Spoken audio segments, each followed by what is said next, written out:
Okay, this look is generally pretty good. I think I agree with these colors. Oh man, I forgot the freaking color scheme I used. Oh well, I guess I have the magenta and I have the red. Oh wait, I don't have the red. Well, I know where to get the red, whatever. But anyway, this is pretty good. I feel like the terminal... Nah, the terminal's fine. It really needs a way to resize this. But I feel like that can wait. What I really need to focus on, I think, is anti-aliasing these shaders. And I should maybe set some stuff up for that lesson as well.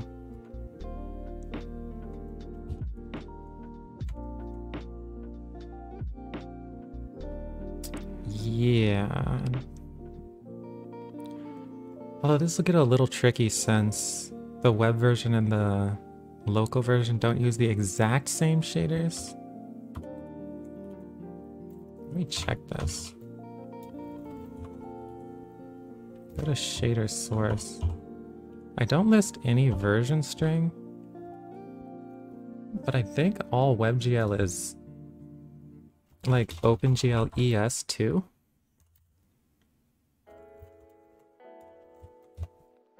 Whatever that means.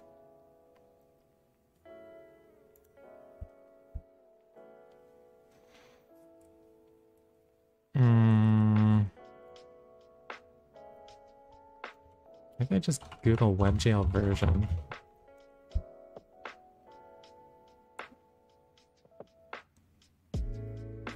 WebGL 1. WebGL GLSL ES1. Okay. So it could be the case that if I modify the shaders here,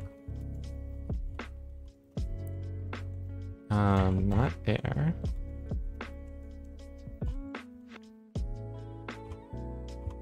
And just like one of these. I wish this showed the full name. I messed up my settings. But this one's for the strokes. This looks like it's using OpenGL 3. Maybe all I have to do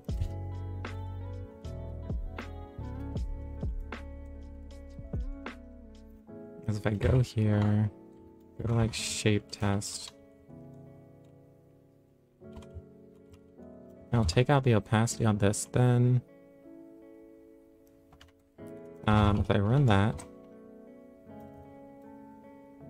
Okay, so that's a circle. Actually, don't even need the animations. Let's just do this. I'll scale it up.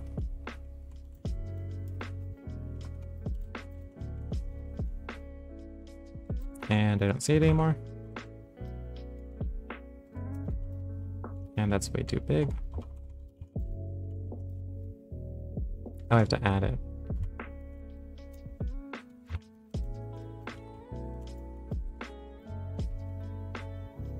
Great, so this looks good. Definitely needs some anti-aliasing if I can figure that out. Let me see what happens if I change this version to like 300. Already fails. Well, it tells you the versions that are supported here. It doesn't even have version 1. Oh, it does have 100 ES.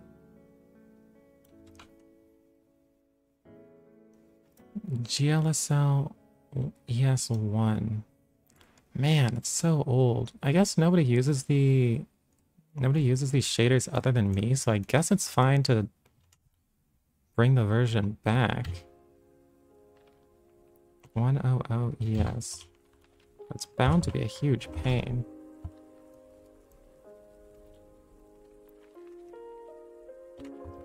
I switch this to 100 ES. There's no way this will work. Version 100.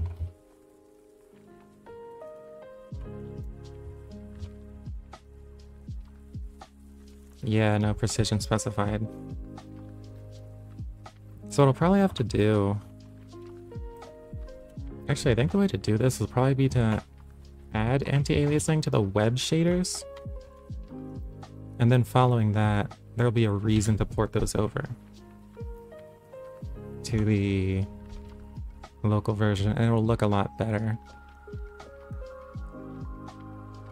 And after that happens, hopefully I can use the exact same shaders from both of them. What happens if I increase the stroke? Bring that up to 8 or something? It doesn't look terrible.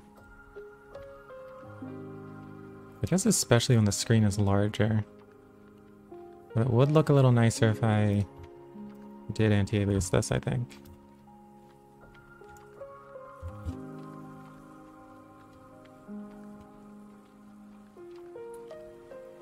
Like here, you can see some of those artifacts from aliasing. First things first. Let me go ahead and add this stuff.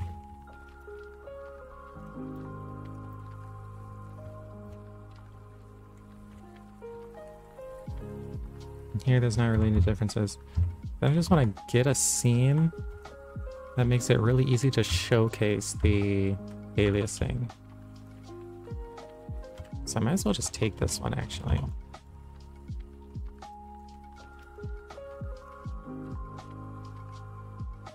Oh, wait. Example 1. Part of me wants to give these better names than example 1. And the other part of me knows that really I should just implement a way to switch between scenes. That's what should happen. But, you know, maybe one day. Well, let's put this down. And to call that example.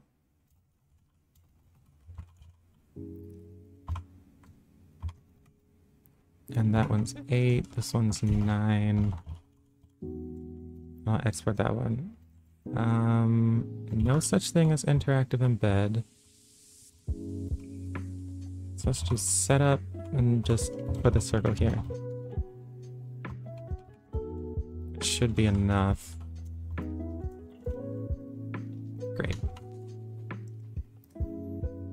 I actually don't think I had to redo that.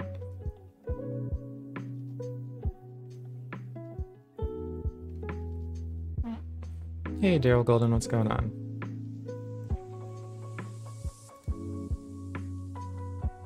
And there's no circle here. Why did that happen?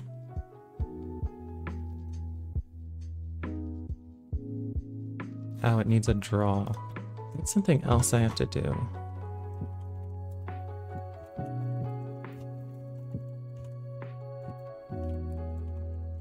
I need to give this a default. I have to give the scene a default class that does have draw. So that I don't have to give an empty one like this. But anyway.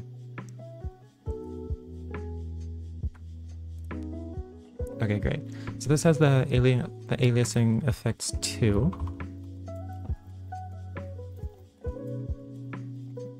Set that to 8 or so. Try that again. Yeah, now for the stroke, I think before doing aliasing, there's something else I need to do. Because I noticed in one of the earlier examples, the example with the matrix transformation, that updating the model matrix would stretch the lines in a way that I don't want it to.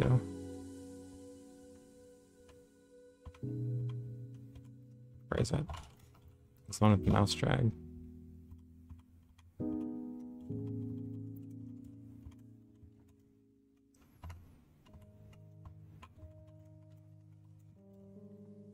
I go to this one. if I stretch this really far, I can see that this line is getting thicker. And I don't think that would ever be something desirable. Also, it's possible to... Oh, wait. I think something is up with the translation from JavaScript space to Python space as well.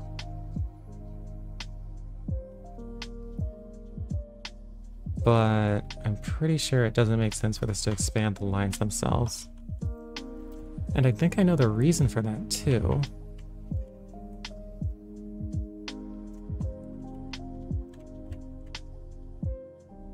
So this is the shader for the strokes, I think. Yeah, this is the shader for the strokes. It's probably the most complicated shader. I might end up just using a different approach with it. But what this is doing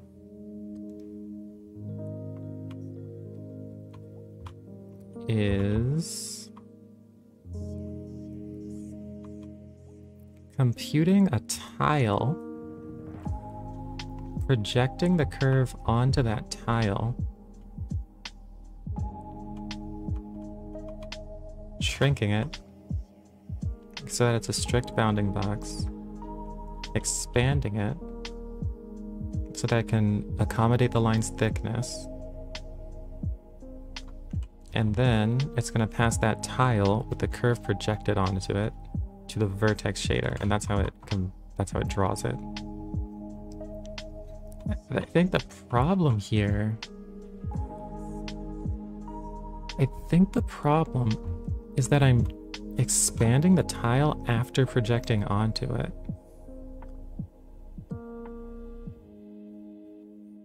And I think that's incorrect.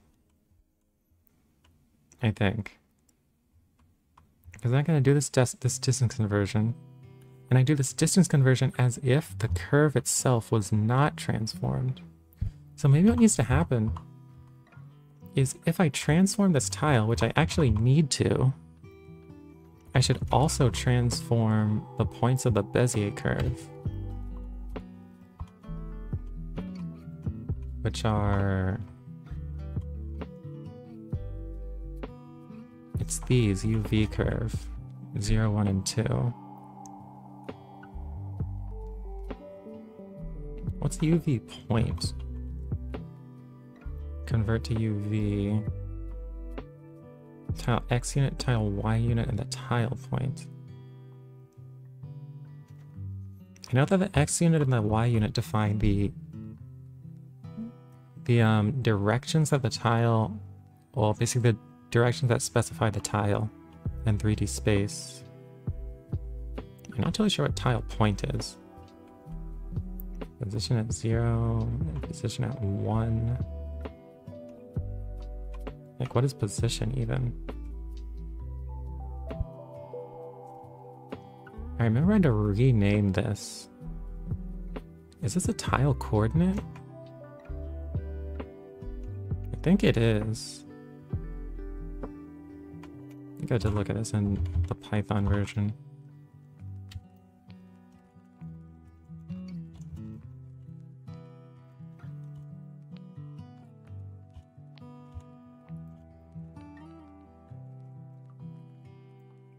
Strokes with width. Okay, so I have the curve that I pass in and tile coordinates. Then I pass in 0, 0, 0, 1, and 1, 1, and I also pass in 0, 0, 1, 0, 1, 1.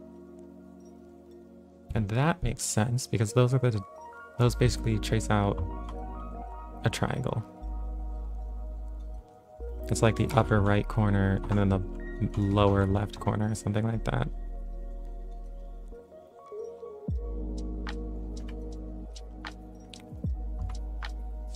Okay. So that's what these are. And that's what's used to get these tile points. And these do in fact have to be transformed.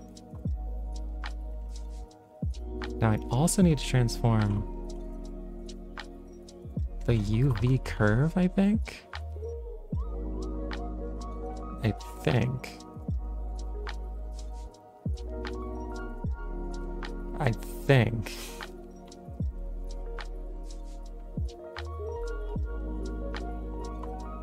I wonder how I even got these UV curves points.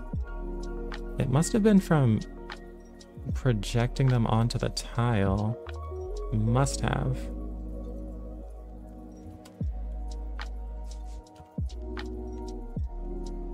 Let's see that UV curve 0.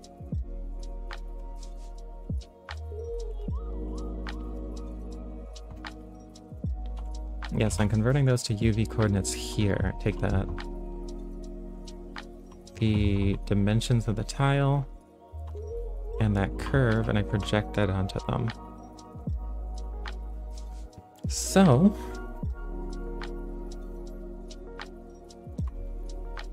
how can I transform the UV coordinates? Maybe it's as simple as transforming these before I project it. Would that work?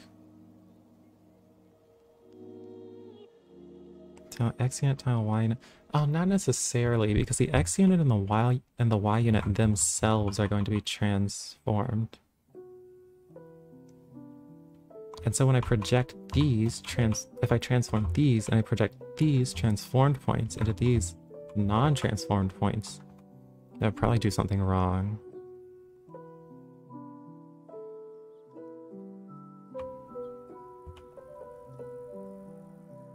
Tile X unit. Maybe I can just transform these?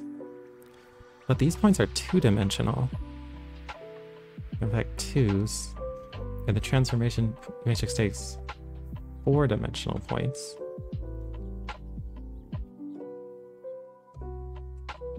I guess it's as simple as, it might be as simple as setting the Z coordinate to 0.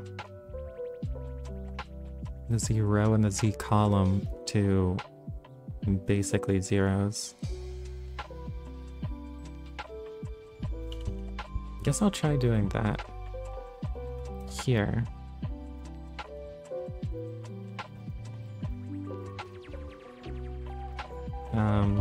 Curve points. If I do that,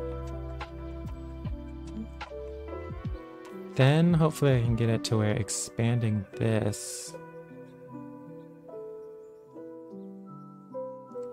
wouldn't expand the line. Is that true?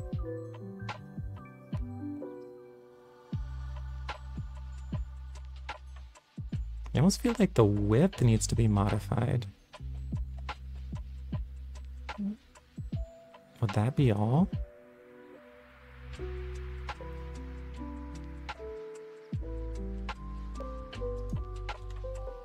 I'm actually confusing myself now. Well, it's actually just a confusing problem.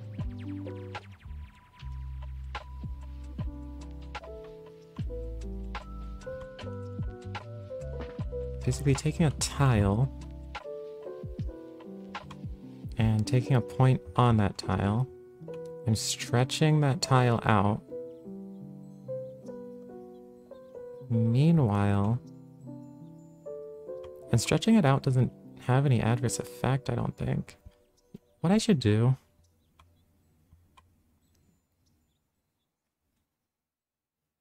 no, it will have some adverse effect. Because I basically have this tile like this. I have this tile, and it has this line projected onto it. It should be thicker than that. It has this line projected onto it. And then I'm stretching the tile like in both these directions. And if I do that, then if this line is projected directly into the middle, the width calculation shouldn't change. I wonder if I just have to transform the width, the V thickness.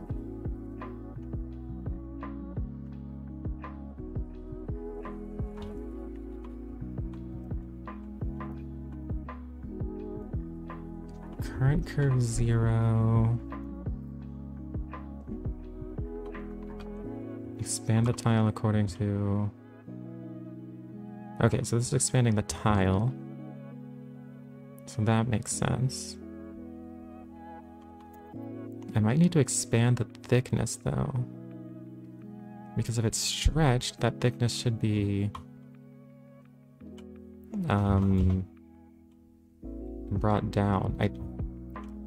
But then I'll have to separate the X stretching and the Y stretching, and I don't know if that's possible with something one-dimensional like thickness.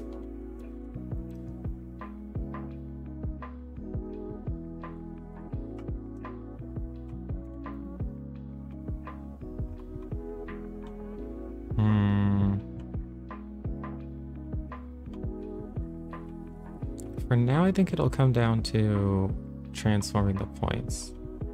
So let me go back to trying that. Okay, so all I did was take the model view matrix and the projection matrix.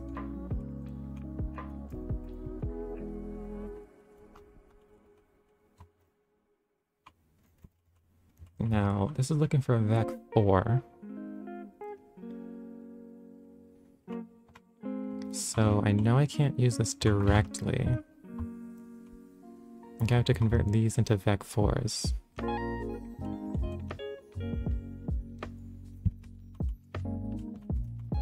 So I can just take UV curve 0, for example. This is 2-dimensional. I think I'll have to take a matrix.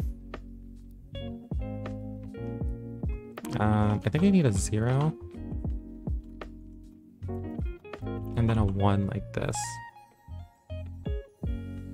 This is indicating that transformations in the Z direction won't have any effect, but translations will.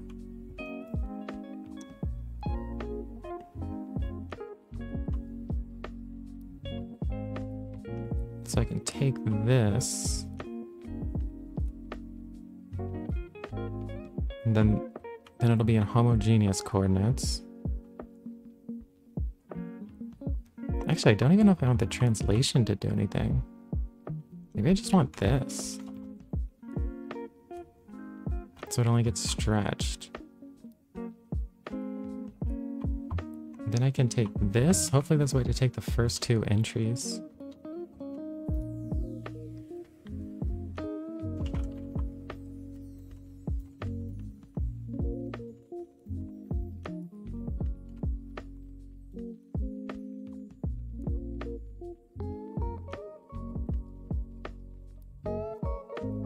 Should be a vector operation. Vec 3 of A. Okay.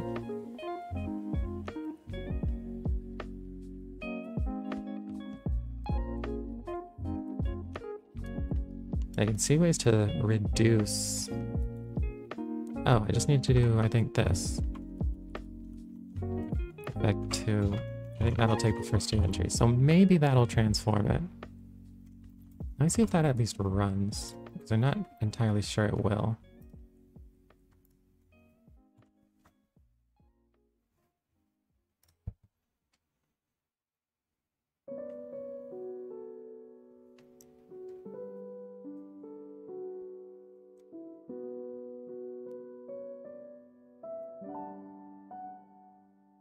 Nope, something I didn't like about it.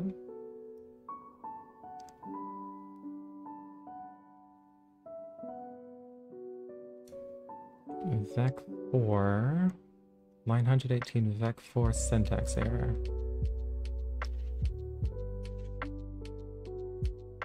Wait, what?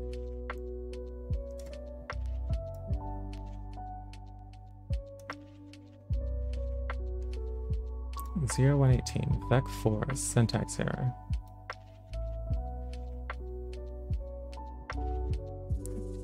And 118 must mean this, I think.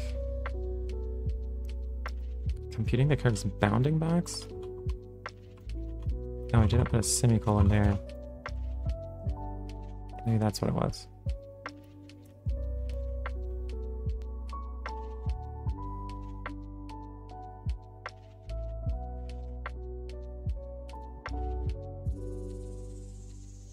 Okay, so it didn't crash, which is what I was looking for.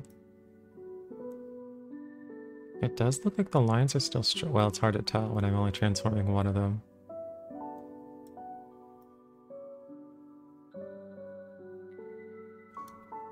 Anyways, let me transform the rest of these.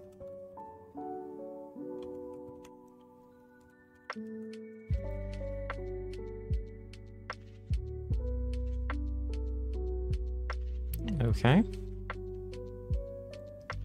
So the translations, and there won't be any Z scaling. Okay. But this will hopefully take care of any of the stretching that would occur from the model view and projection matrices. Hopefully.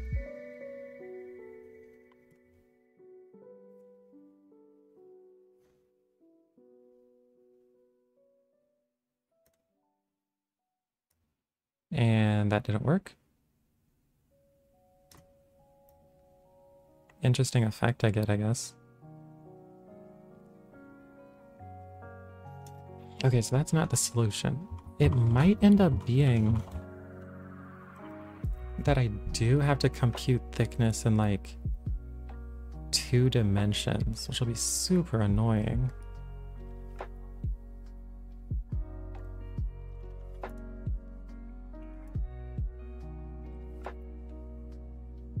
And part of the reason I think that is because if I have a curve, if I have a curve just like this or something, no, not a line,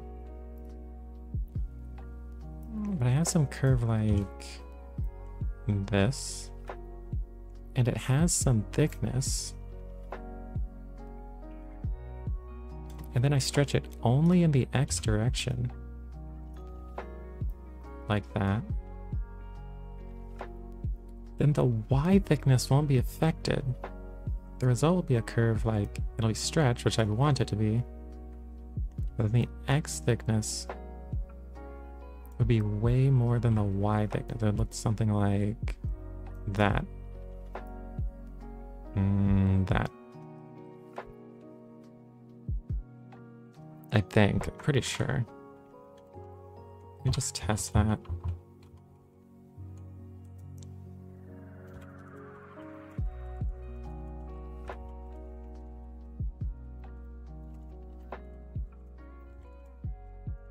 Darn. Points. Actually, I'll make this left.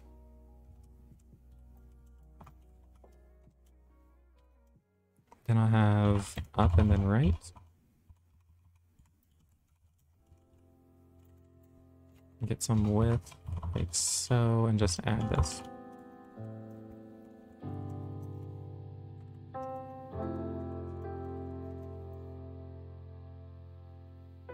Okay, so that looks fine. If I stretch this and only the, actually I'll make this a little thicker even. Great. If I stretch this in the X direction with a model matrix,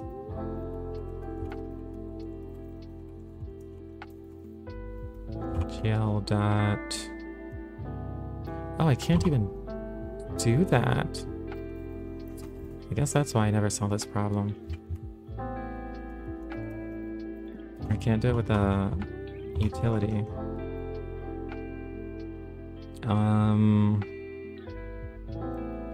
Like 3000. I think the rest of this will just be the identity. Basically, this will basically scale it in the X direction. So if I run that, I think I'm seeing that problem.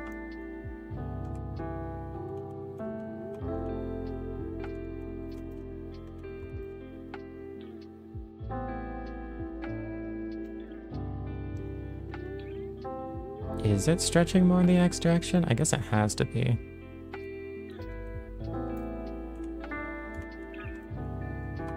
Maybe if I actually made this skinnier, it would appear more. It's actually pretty hard to tell. Let me make this 2 times up. Okay, and then it's more noticeable. Then I can do 2 times down plus this side.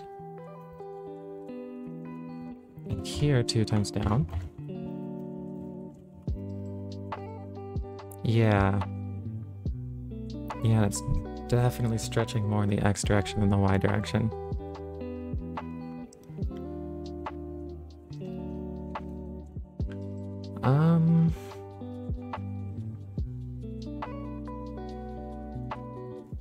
How would I even solve that? I guess I could exaggerate this even more.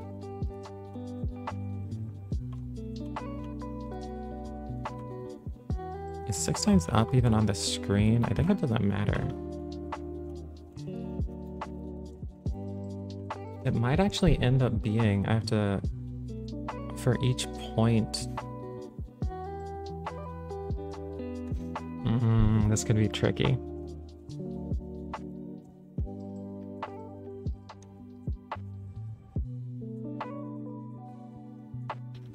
Because that thickness is one-dimensional.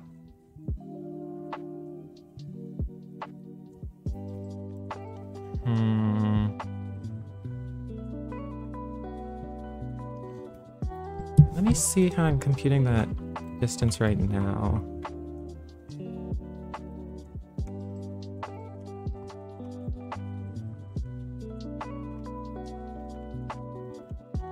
Sine Bezier. So here,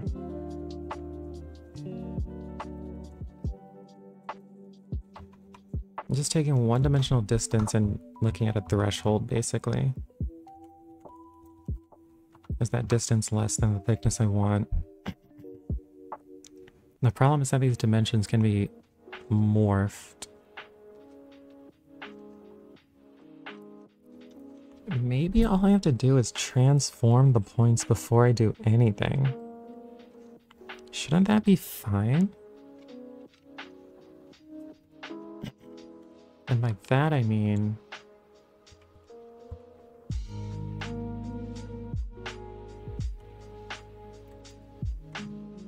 wasn't trying to do that.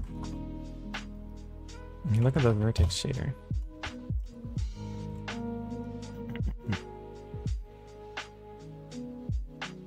So I have these, I have the thickness multiplier, the color, a normal, and the degree. Wait, where do I use the Manim normal? Oh, it's here. Unit normal is computed normal. Wait, where do I use the Manim normal? Do I use it at all? Oh, here.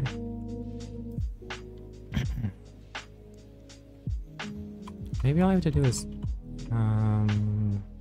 wait, current curve, that's a vec3. I might want to transform those points right here, and maybe that's it. Maybe it's just like transform the points.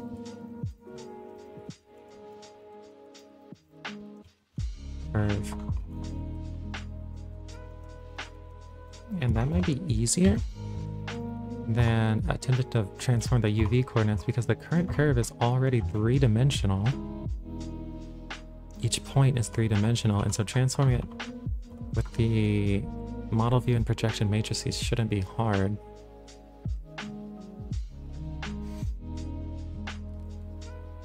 It's worth a try, let's see.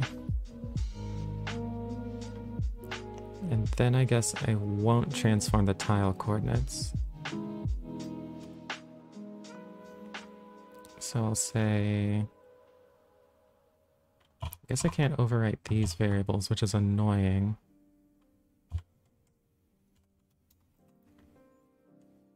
Vec3 and 3 transformed current curve. Should be able to do that.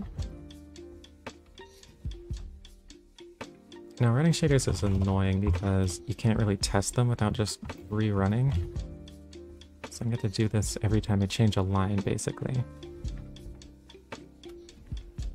You want the vector or transformed current curve at 0. It's going to be this.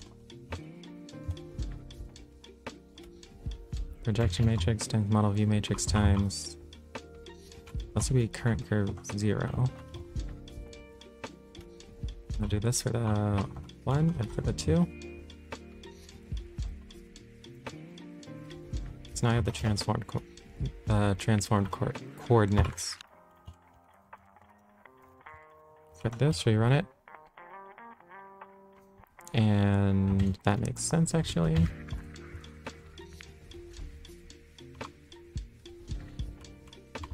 Just have to wrap this in vec3.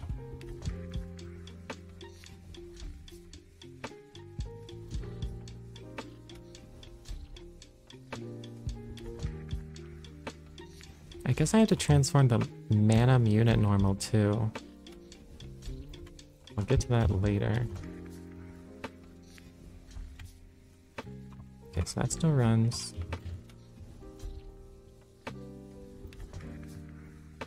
I guess I could do it here.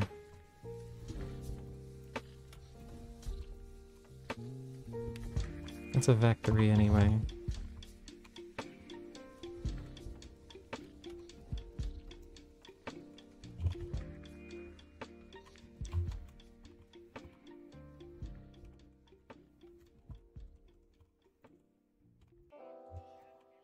Okay, so now I have all of those. And now what I think I need to do is just not transform anything else. Let me test one more time that this is still working. And it's not.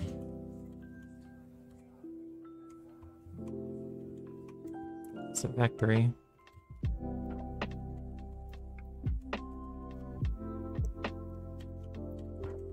Okay.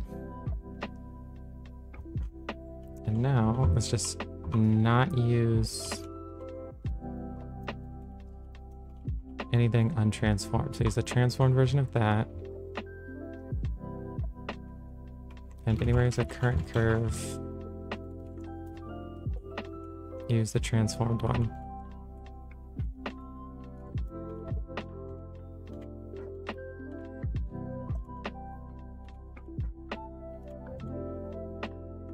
Project the curve onto the tile. Yeah, that should be the same. That should be the same. I think this should be the same. And now I have to be careful is this, the GL position. I think I don't transform this.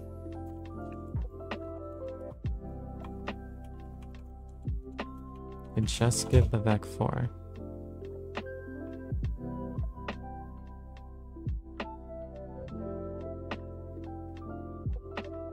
Yeah. Hopefully. Wait, wasn't trying to do that.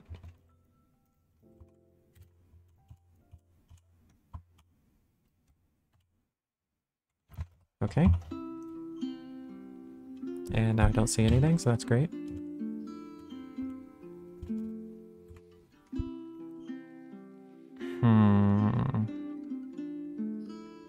Do I still want to... I think I do still want to... Pretty sure that's not correct. Not correct. Okay. Here's what I'm going to try doing now. Let's color that tile. Don't just discard this. Let's make that red.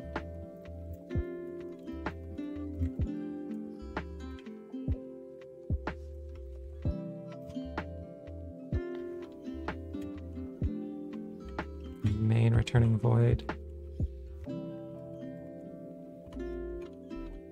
So I have to say frag color equals that. Still don't see it. Okay. Let's bring this back.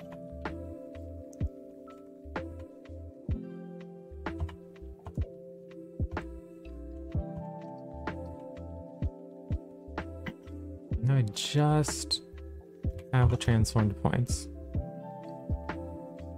Okay.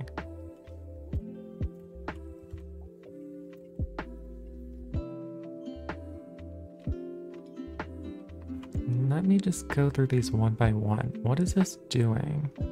It has the tile X unit. And I guess it's computing the tile Y unit. Simple enough.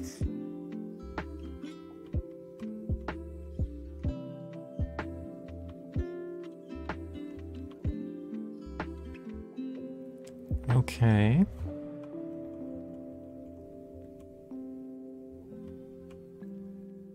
So we try using the transformed current curve here. This should be totally the same.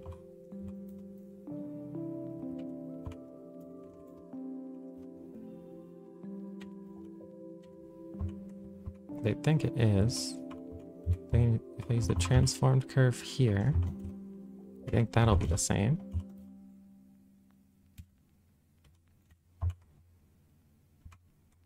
Okay.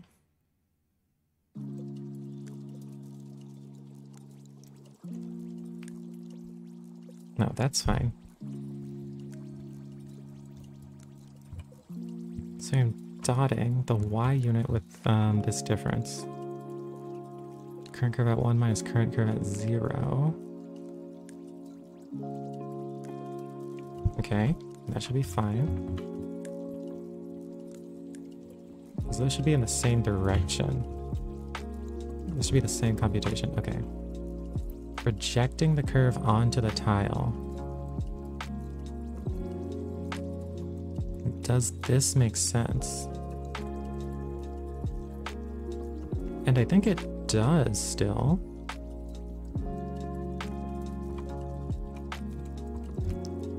As opposed to projecting the regular points onto the tile, I'll be projecting the transformed versions onto the tile. Yeah, I think that's fine. Actually, how would shearing work with this at all? Would it work?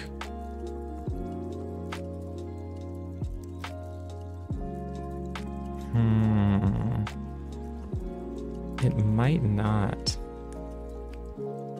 These are going to be like some kind of janky shaders.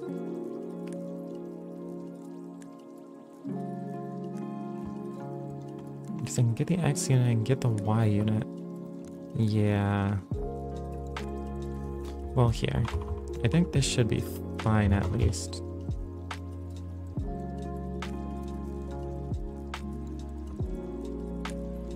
And compute the curves bounding box. Okay, so...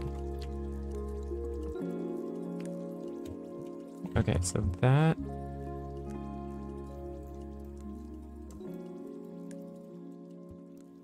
Wait, what in the world? Did something.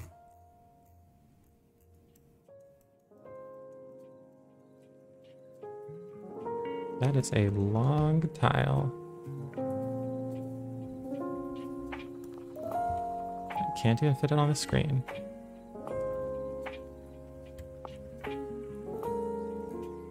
And it does have part of the curve.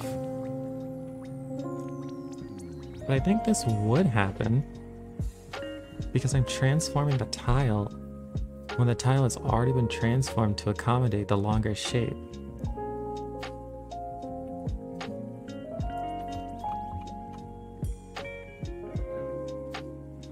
So if I use this transformed point, wait, tile translation?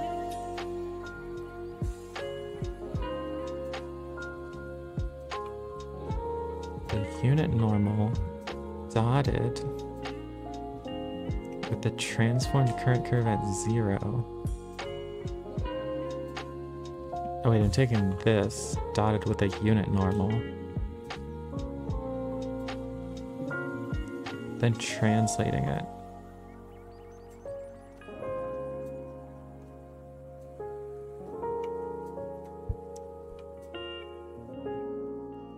Why would this... Oh, this is the... This star is pointwise multiplication. But what is this? The current curve at 0 dotted with a unit normal. Shouldn't that just be 0? I guess not necessarily.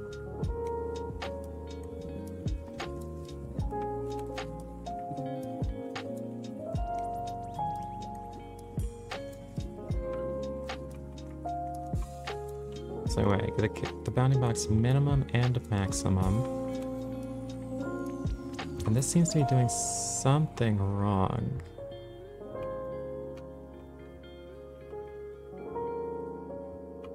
Tile translation. Guess I have to figure out what this is.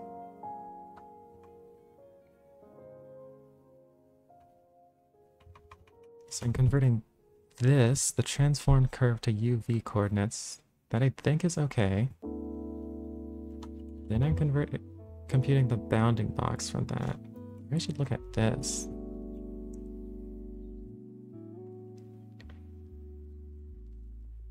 Guess it's just a generic function for this.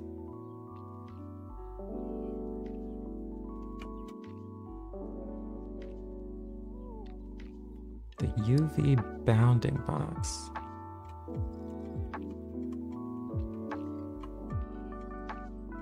X unit, tile Y unit. These X and Y units were computed according to the transformed points. Like here and here.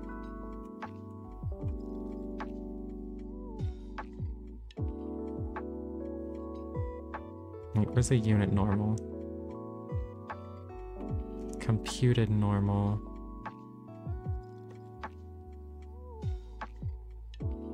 Wait, where did I set that? Okay, I guess I got it from here, so that's safe.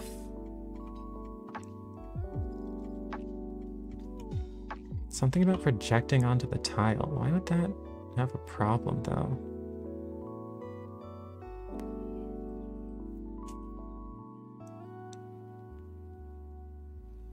So one thing, let me at this point untransform the tile, since it shouldn't have to be transformed.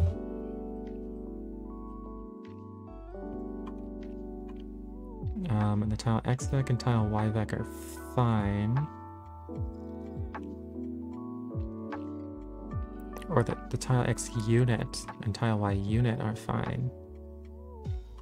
The X vec and Y vec might have a problem.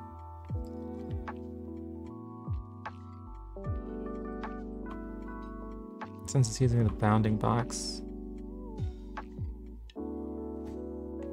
Anyway, let's see what this does.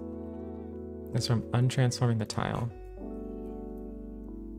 And now the entire screen is red.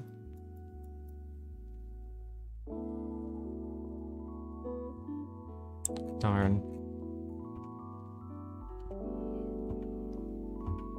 I guess I can't do that right now. And make sure this is at least where it was before. Where I can at least see this curve.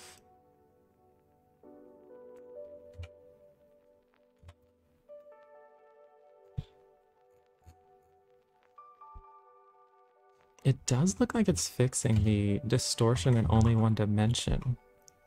But I have to find a way to project this correctly.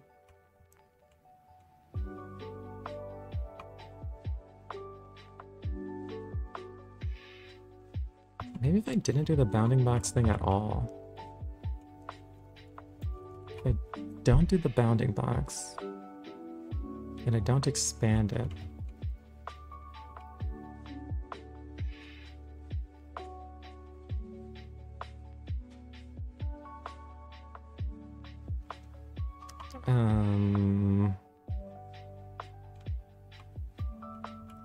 Tile origin Oh man, so much of this came from the bounding box.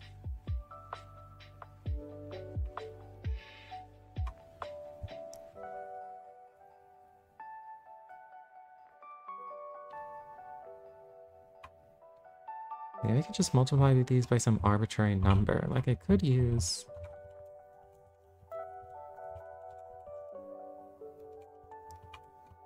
this with a transformed current curve at 0. And both of these I just multiply by some large enough value.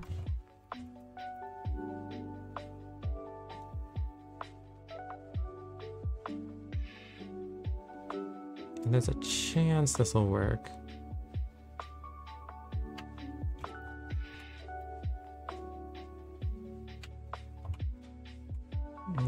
Nope, some of this undeclared. Does have to be unit? I don't have to be unit.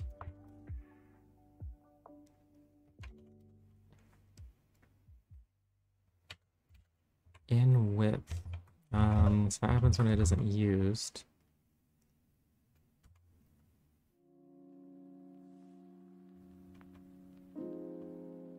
Does this not use the thickness? Distance. Here the thickness is used. Did I set the V thickness in there somewhere? Yeah, I did. Let me just bring that back. And the same thing doesn't appear.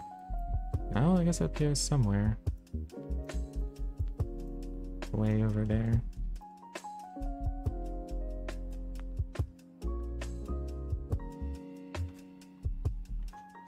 I worry I might have to restart a lot of this shader to do this quote-unquote properly.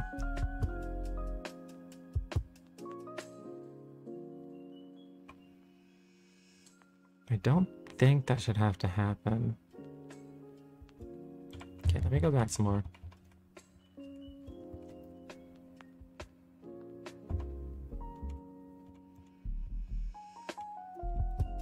Okay. So here's where it is right now.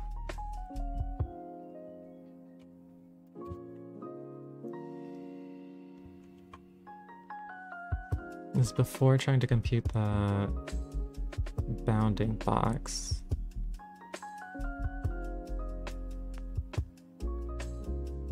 And what I want to get out of is basically transforming this tile point. I think that's what I needed to do. UV curve 0, UV curve 1, UV curve 2. Part of this problem might be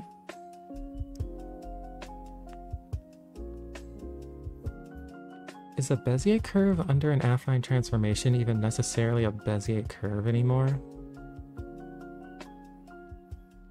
I guess if it's sheared, then definitely not.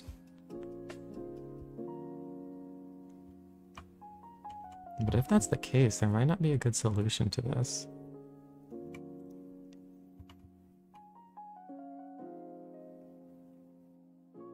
So this is basically just dotting the x unit and the y unit with the points on the current curve.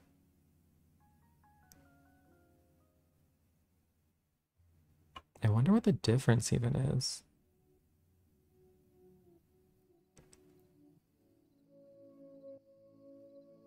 Tile X unit and tile Y unit. What's the difference? What should be happening is that in one case... Actually, I have to draw this out to understand it better.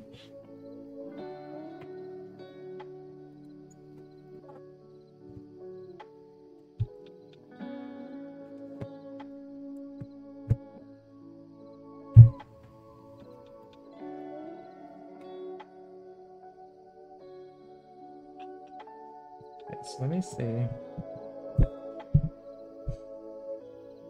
In one case I have this tile and there's this curve drawn on it. And it's basically taking this curve is in 3D,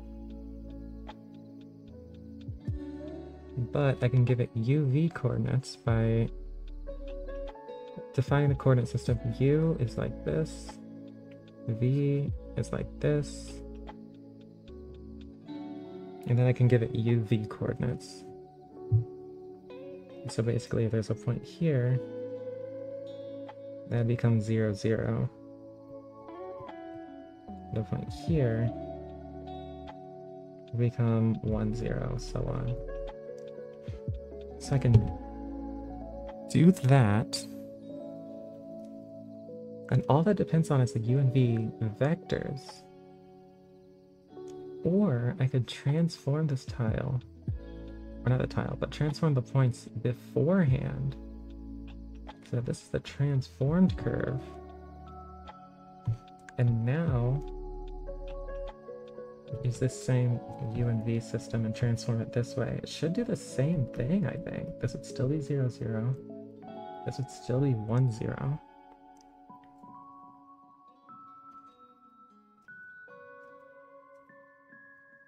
The only way I see this mattering is if the curve was sheared, for example, and was sheared really badly, then the tile's dimensions might not be right for projecting it. Like, that could be points that are sheared outside of the tile.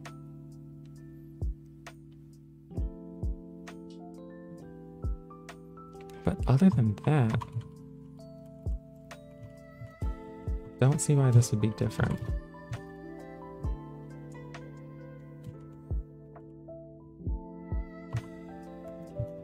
But it is different. Actually, no, this makes sense. I think, because just because the transformed curve is, transformed, in this case stretched in the x direction, the UV coordinates will also be stretched in the x direction.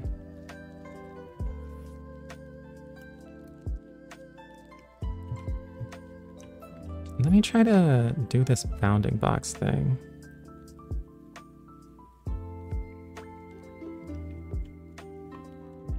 Which I guess requires the origin, the x vector, and the y vector. Let me try saying this. I can just say tile origin for now equals the transformed current curve at 0. And the x vec and y vec are just the x unit and the y unit.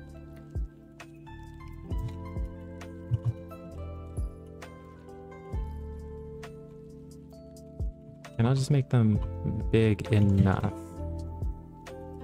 Something like that.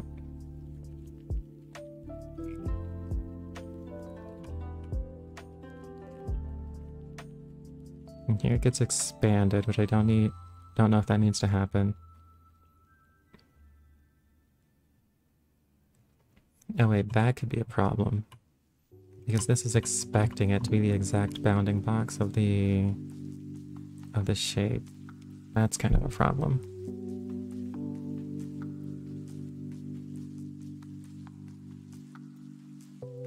Darn.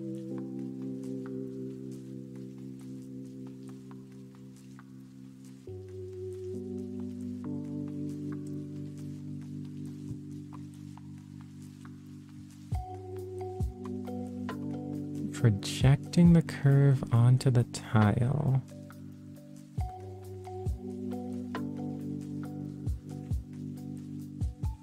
I think I'm gonna do this.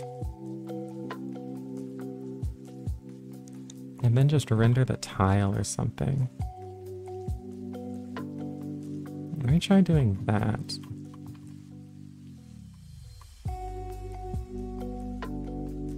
Or, maybe a cleaner way to do this.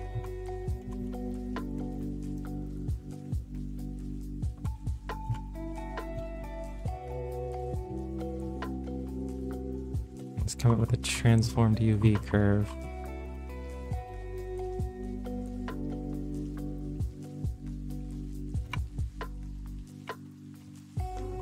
Yeah, I'll just put transformed. Although I feel like these should be the exact same. Whatever. Let's see if it lets me do that. And it does.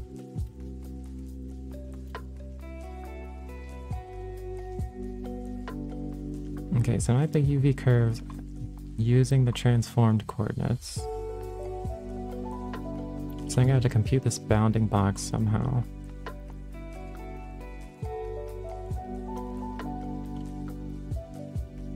And then expand it. Where did this transformation happen? At the beginning, that's good.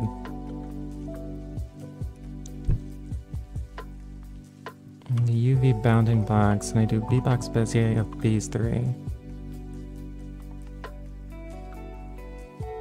Okay.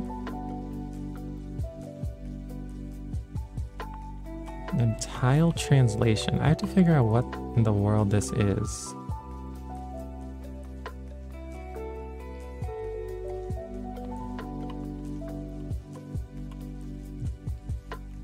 I'm just gonna basically do a transformed equivalent of this.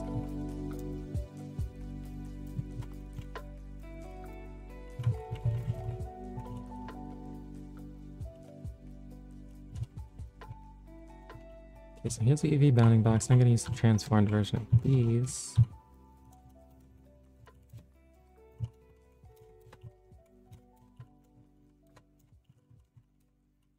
See if I'm allowed to do that. Maybe I'm not. Okay.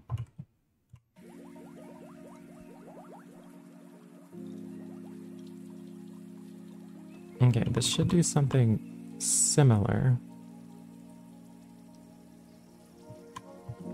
Tile translation. How is this even used?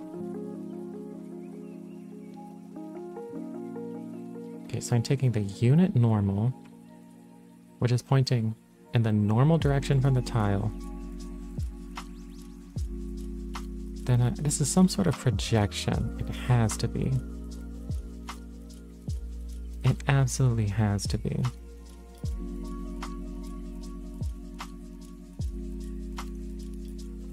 And I think that makes sense, actually. I think I see what this is doing.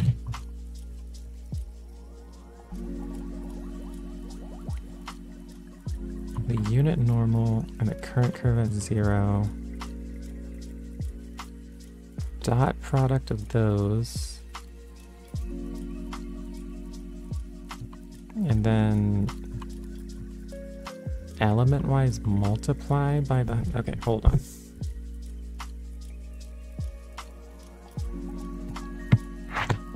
Whoa. The cord for this thing is placed so inconveniently. Okay.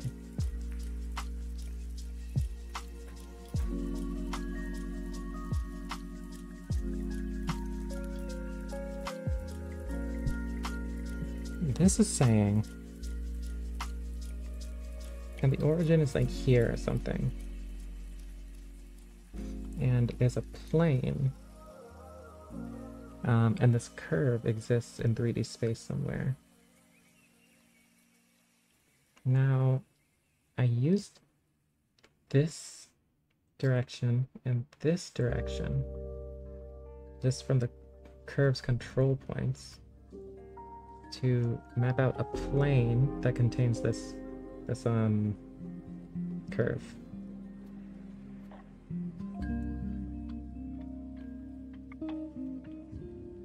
However, this plane is only determined in terms of vectors. It needs an absolute position to place it somewhere in space, and so that's why it needs basically to know this vector from the origin. So I'm taking the unit normal from this plane, the unit normal,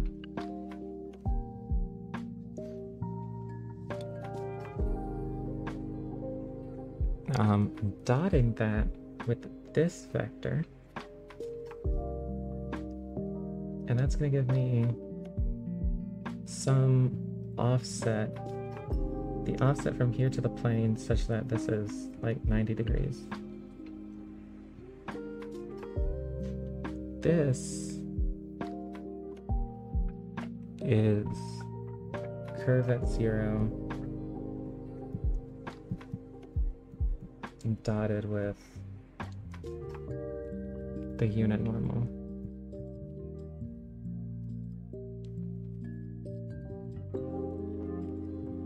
I think you're following me. Oh shit. Darn.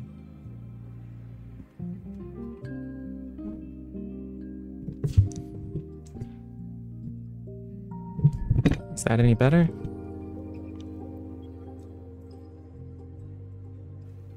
I actually don't know when you said that, so it might have been too quiet for a while now. But hopefully that's a little better. I need a better way to like work on my sound quality since I can't really hear what I sound like to the stream. Okay. This is curve at 0, this vector, dotted with the normal vector off the plane. And then, why would I multiply the unit normal? Oh, this is a scalar. This is like, yeah, and that's a scalar. So when I dot this, I get the length of this. So this length is that dot product. Then I multiply this by the normal vector. So that's what that is. Okay. Is it better now? Hopefully. Thanks for telling me.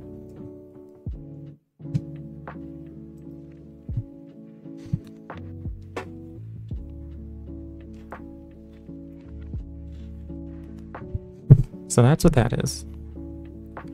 And that could change with the model matrix, but I don't think it would change with the model matrix that's only scaling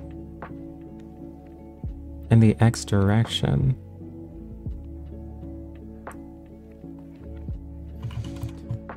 Anyway, I'll just bring this down.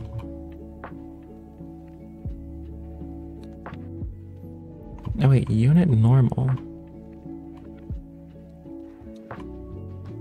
Do I have a transform? I have a transformed Manim unit normal. But the regular unit normal, the computed unit normal, is computed using the transformed curve.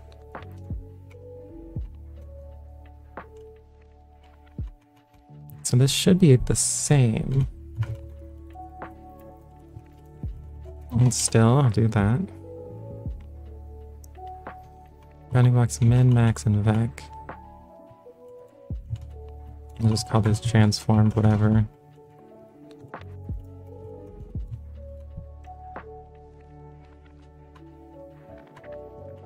And so that tile translation, which should be the same between the transformed and non-transformed versions.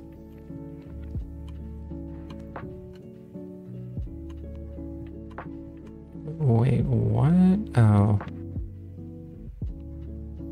So then I get the minimum and the maximum from the XY point and the ZW point. Which I guess this is just, wait. Oh, this is transforming this from UV coordinates back to three-dimensional, like Cartesian or whatever points. So tile translation, I guess this will have to be transformed. Tile translation, and this will have to be transformed.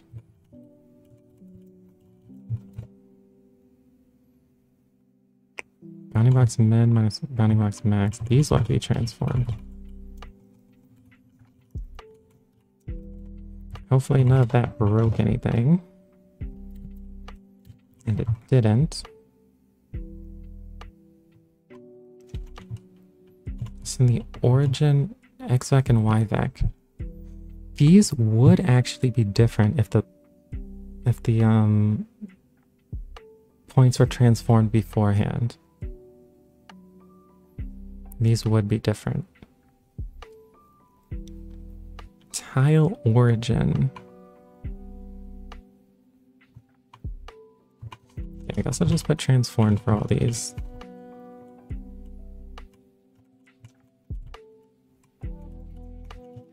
Top xvec.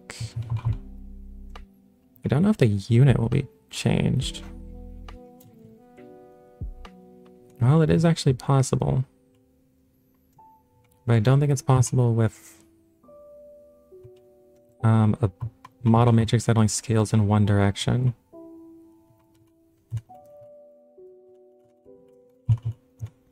Oh wait. Yeah, so that's not transformed. That's fine, that's fine. Bounding box vec. Yeah, these will be transformed. Tile X unit and tile Y unit.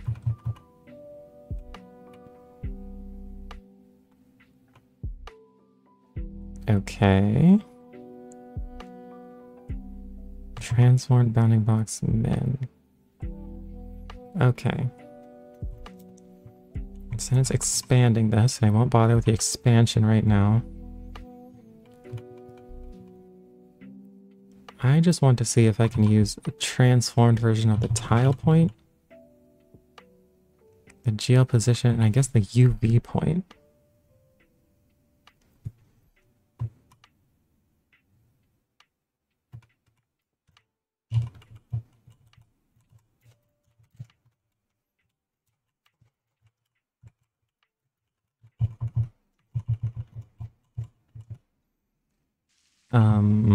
Okay, so put transformed here.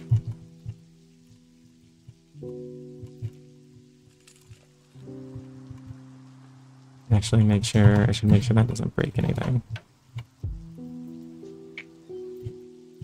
Great.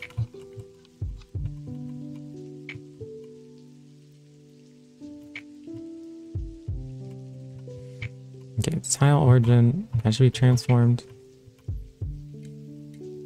Tile coordinate at 0, that shouldn't have to be transformed. But this should, and this should. This should just be that.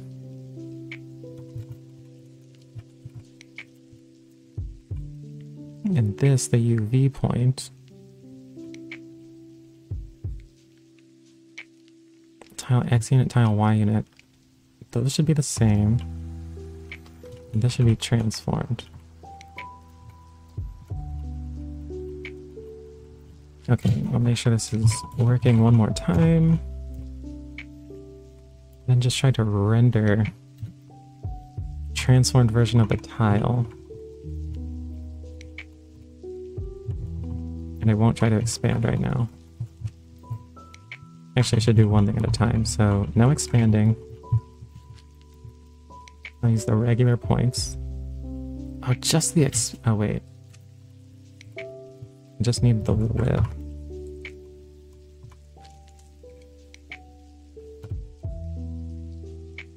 That should be fine.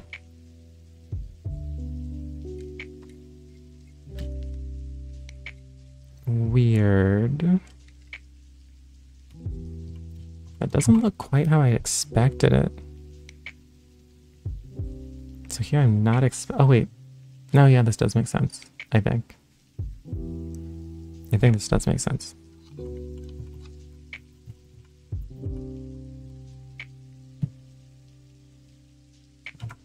Okay, so transform tile point, then I'll set the GL position like this, the UV point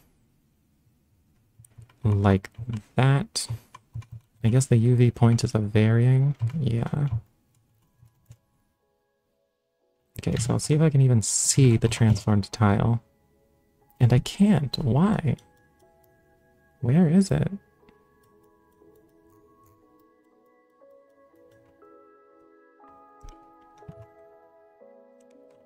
Well, let me just sanity check this. If I make this the identity, even if it's the identity, that's annoying.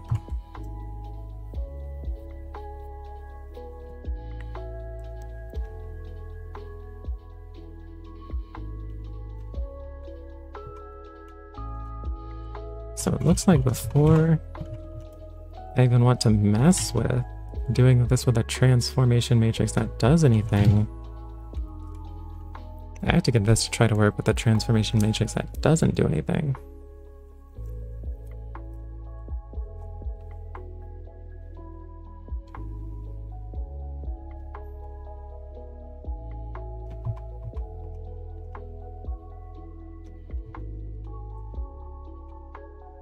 Just from transforming the points at the start.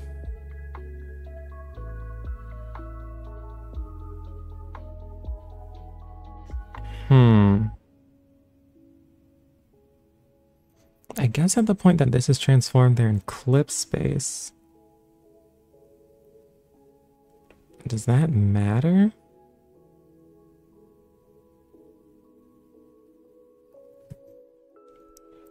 Because in clip space, the Z coordinate doesn't do anything.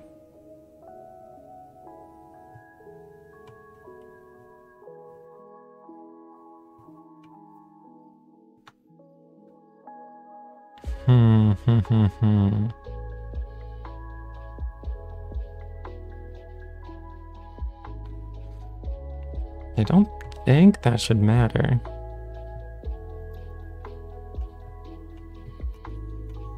Okay, but I'm gonna have to undo a lot of this.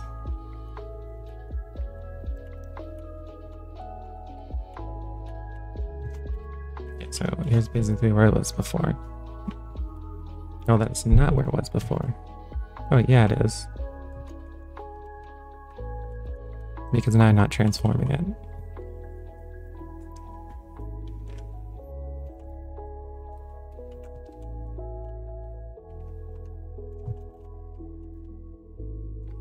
Yeah, so this is what I was doing before. And this still has the problem that if I do stretch it in one direction, it'll get really thick in only one direction. Which is annoying. Okay, I'm going to try, I guess, rewriting these. And then doing this from the start. But if I do that, I'm gonna want to have a better approach to make sure I don't reproduce this mistake. I think this is being caused by the tile being transformed, but the points not being transformed on the tile.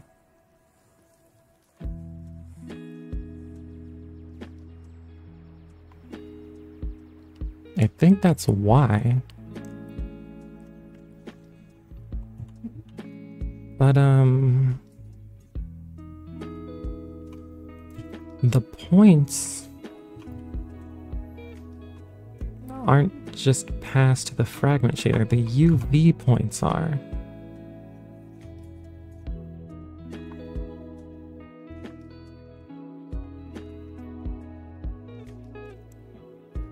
And I guess that because of that's causing the stretching.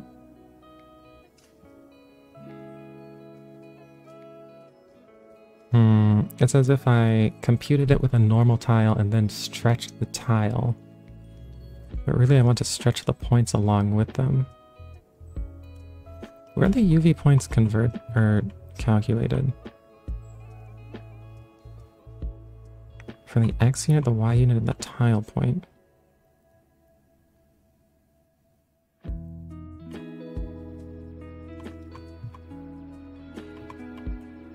Nah, this is already pretty detailed. I knew having a complicated shader like this would come back to bite me. I wonder if it's even worth doing this. instead of just switching to a version of a stroke shader that is adapted from a bunch of straight lines, which would be a lot more straightforward.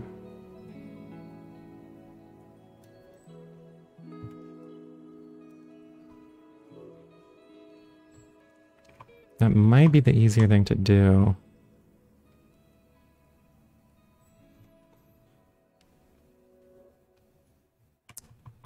I guess I just want to try. Is it worth it? If I'm going to switch these shaders anyway.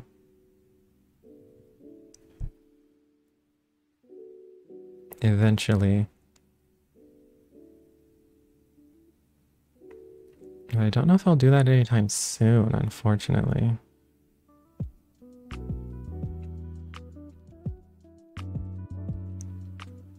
I guess I could switch to trying to do that instead of like working on something else.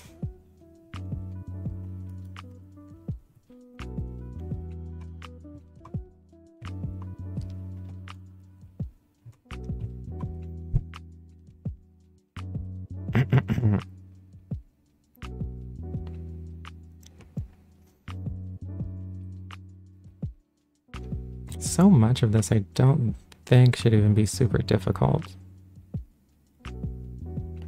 Okay, I'm gonna try rewriting part of this shader. Yeah.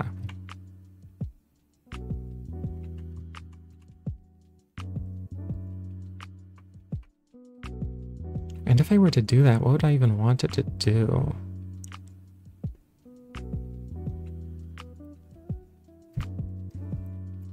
I guess I could compute. Well, no, if I were to do that, I might as well change this one, I think. Because all I'm going to do is transform these points beforehand. Create a tile around those transformed points. And then render that tile. Am I able to do that at least?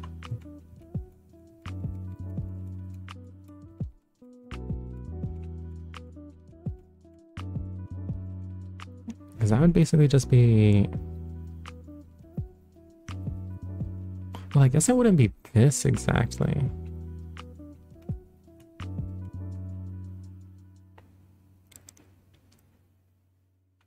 It'd be this dot... Oh, wait. Current curve at 0 equals...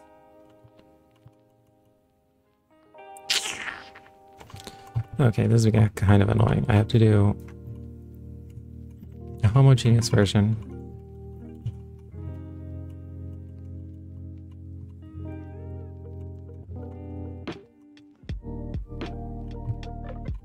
Okay, so here it's homogeneous. That needs to be vec4. Make sure that doesn't break anything. And then the transformed.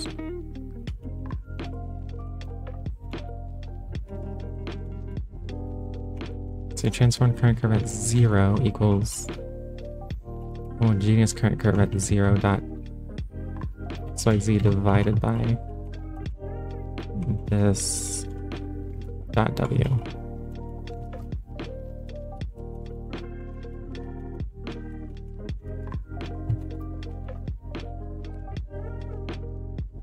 And that's how I would transform it.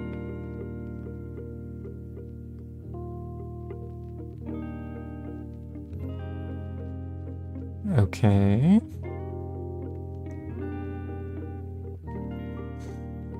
So then am I able to compute the bounding box around this?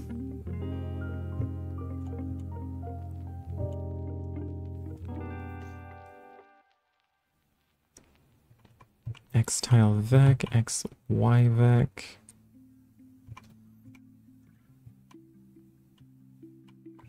And here I'm computing the bounding box. Let's not worry about projecting the curve right now. I'm going to try to just get the bounding box in a way that makes sense.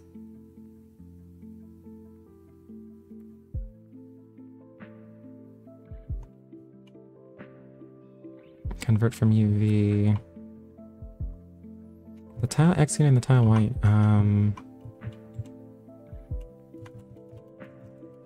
Okay, try to make these transformed. And this.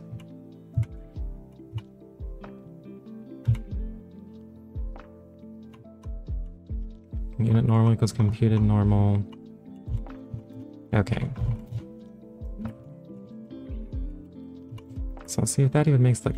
Okay, so the tile still appears. That's great. That means the X unit and the Y unit are computed using the transformed coordinates. The tile origin isn't.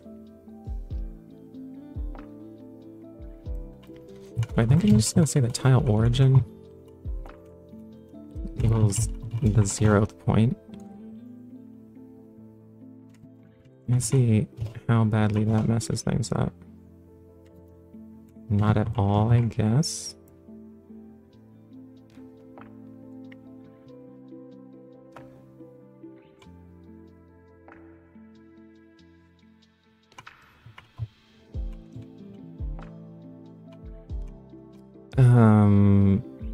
Bounding box vec.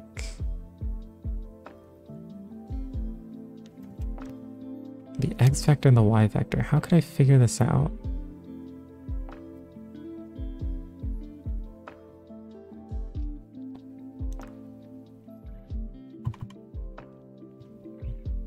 The X vector and the Y vector. I basically just need the tile unit times this distance and that distance.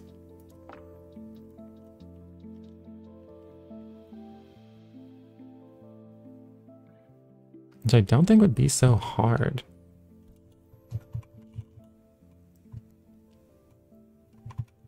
I'm gonna say tile X vec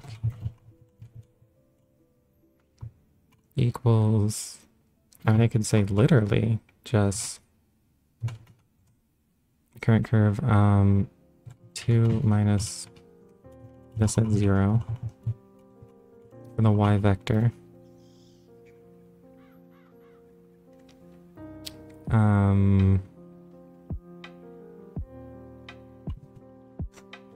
For the Y vector, I'd have to like get this distance. So I can take that vector, or like, I guess it would be up here. So this vector, and then dot it with the Y unit. Okay. This is 1 minus 0. Then dot that.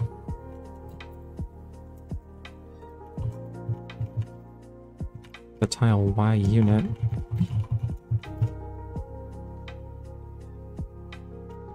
Okay, so that's a scalar. Then multiply that by the tile Y unit.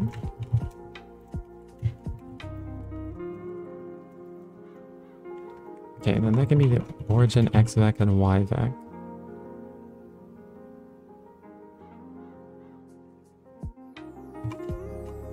Okay, this...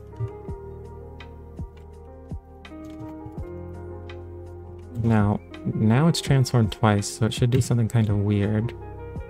Although I didn't expect it to do that. Well, that is going into the Z direction in some strange way.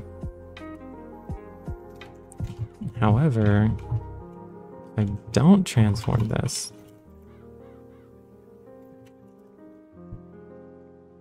and it still does something strange.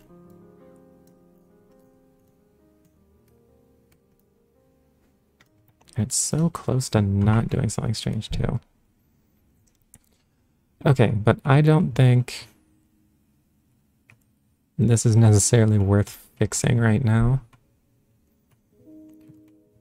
Or maybe ever.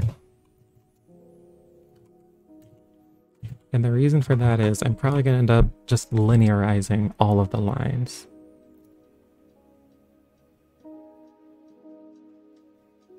I think. That's gonna switch a lot of the stuff I'm doing hardcore to line shaders.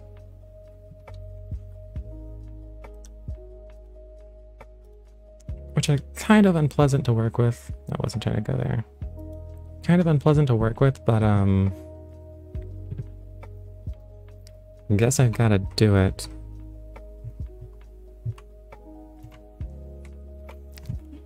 But in that case, I don't know if I want to work on that like right now. Maybe I should try just adding a feature to this.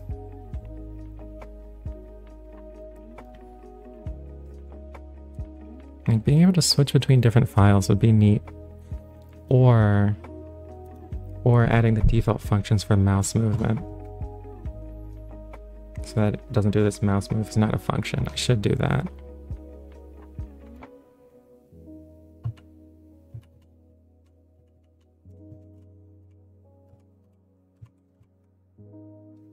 Okay. Well, that was annoying.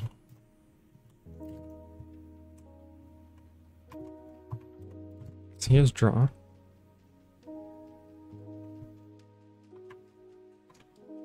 And there's setup. Should I call it... Should I call this on whatever? Or just mouse down, mouse drag? I guess having the on prefix would make it a little clearer.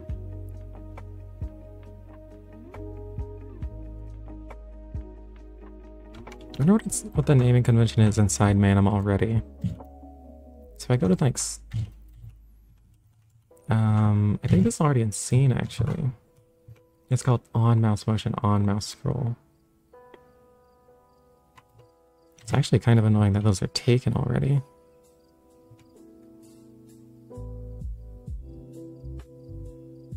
Point and D point. Because I don't think you can get a D point in WebGL. On mouse motion, on mouse scroll. So it must be on mouse drag.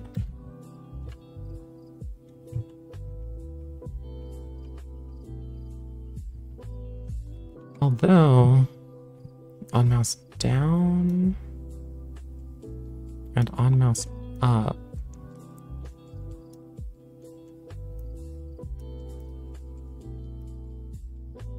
Maybe all it needs is mouse down. That definitely needs on mouse up. Because it's basically taken straight from JavaScript events.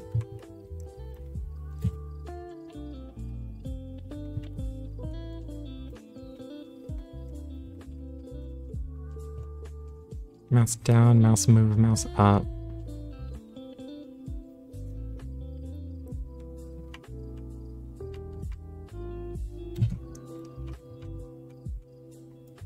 Here it's called mouse motion. And I don't know what it is for scrolling.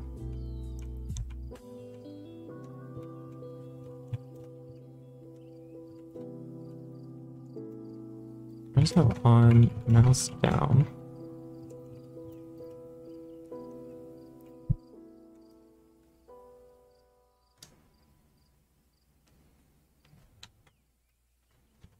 X and Y, and this can pass.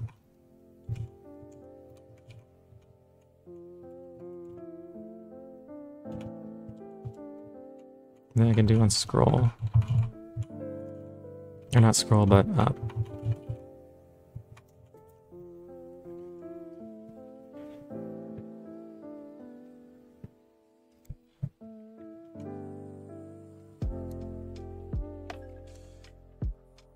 Self XY, drag down.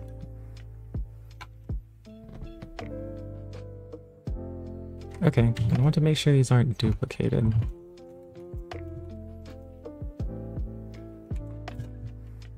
Down isn't. Move isn't. Up definitely isn't.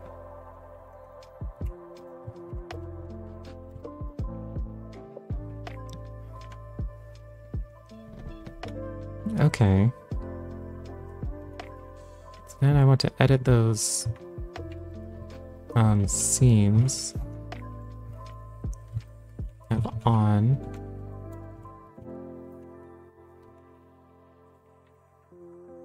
Oh, I guess I have drag. And like, I don't know if drag is something that makes sense within the context of JavaScript.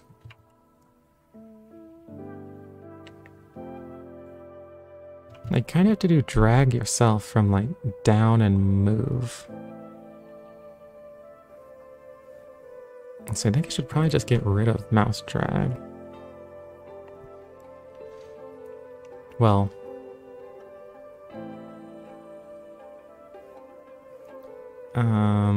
at least not try to call it from JavaScript.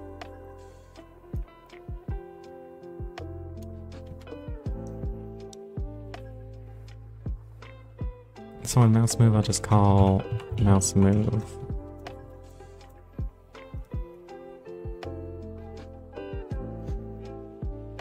Mouse down, mouse move. And I need the on.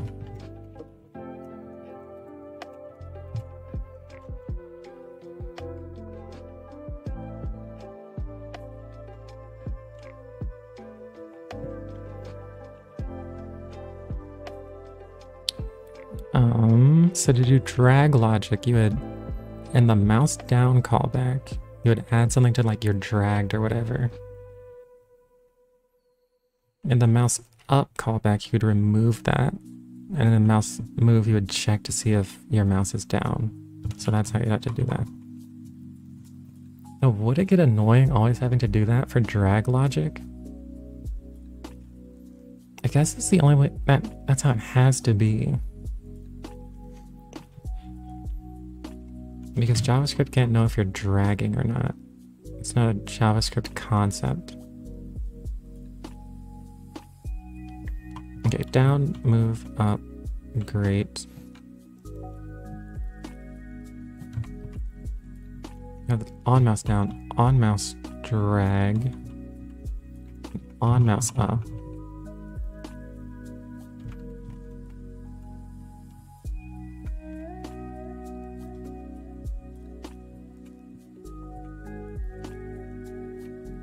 I think that's mouse underscore something. Or def mouse underscore.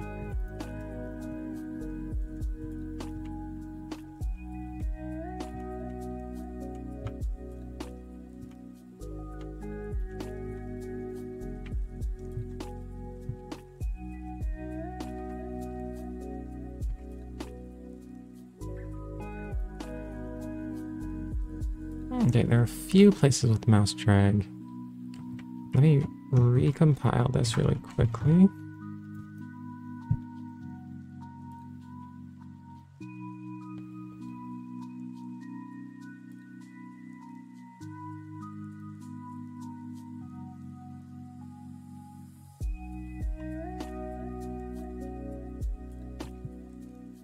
Okay, if I rerun this, I'm certain that the dragging won't work anymore.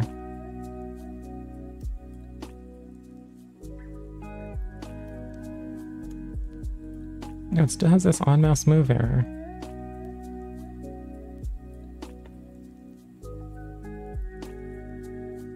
Why?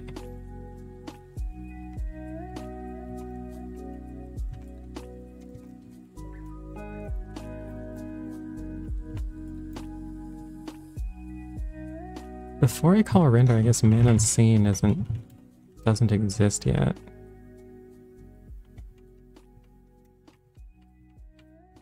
Is it null?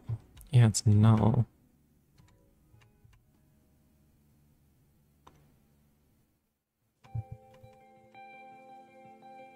So maybe I should only add this listener after the first time I rendered? Guess that would make sense.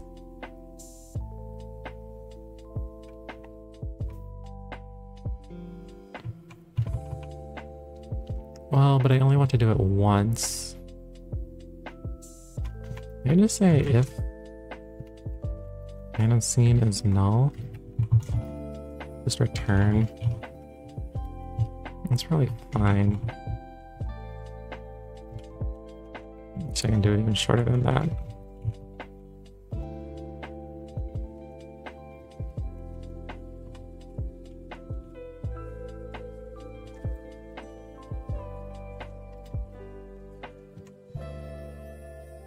Okay, rerun that.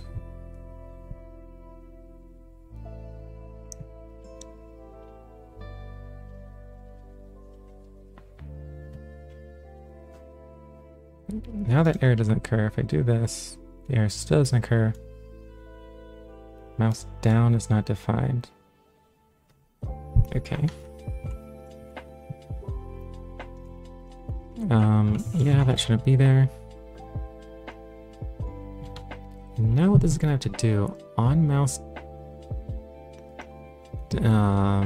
drag.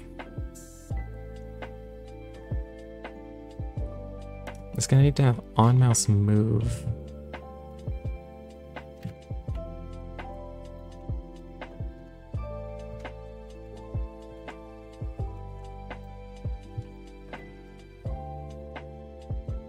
Seems to have F on mouse move. Just gonna basically check, see if it's dragging anything.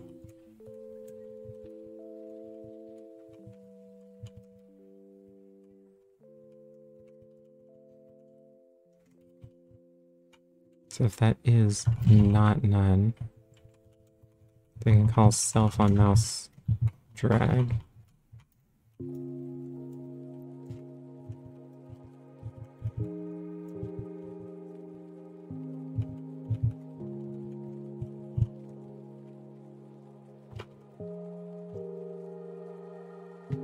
Okay.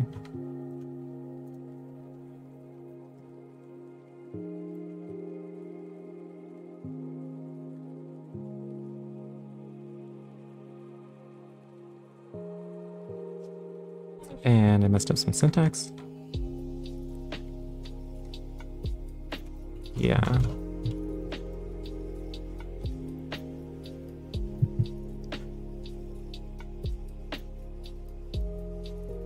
Okay, that's back to doing what it was doing before.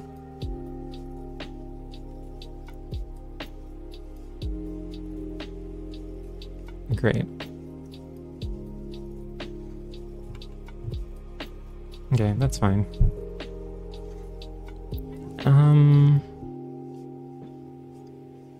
What else would I want to do here?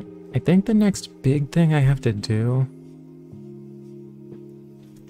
is focus really hard on anti-aliasing those shaders. Oh, wait, let me switch the example.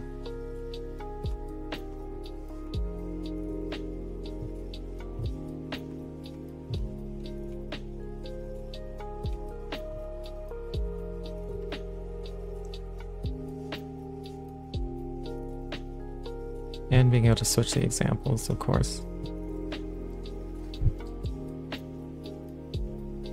Because I would like to get it to where you can link to a big screen that just shows some example. But especially if I enlarge the renderer like more than this. I actually went and zoomed in kind of a lot. I guess the anti-aliasing gets better. But I think I want to do it right the first time, or like do it right within the shader. I wonder if maybe I could just add a new render pass. I've heard of... Vue.js has fast approximate anti-aliasing.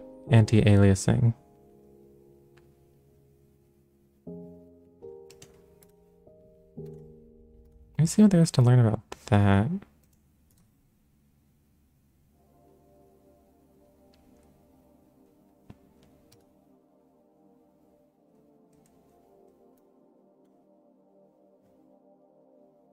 I'm not sure what this is supposed to be showing me.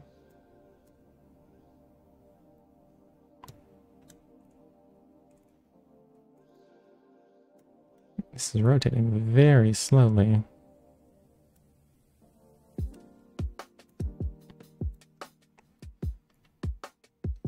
Let me 10x that.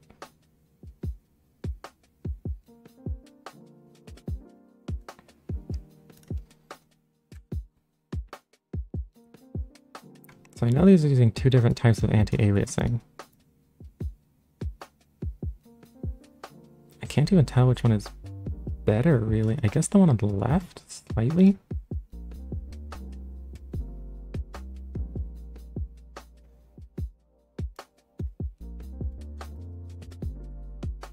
SMAA is optional and option. FXA example makes you think it does a better job than it really does. The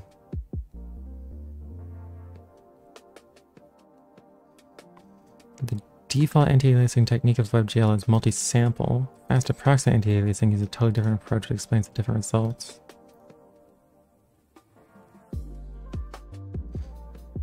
Would it be possible to use multi-sample anti-aliasing as a processing path? This one says fast approximate anti-aliasing and what is SM? Don't know what SMAA is. They're quite similar from the AA quality and performance. One is blurry and the other one loses some edges.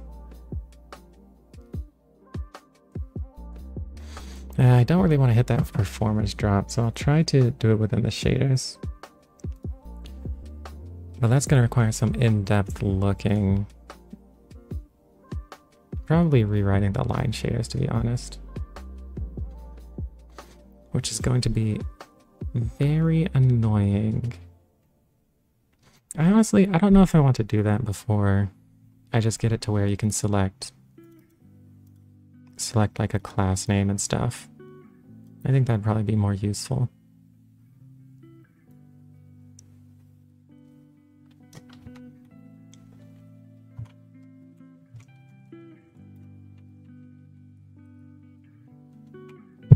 So maybe I should just add a drop down or something here so you can so you can select a class.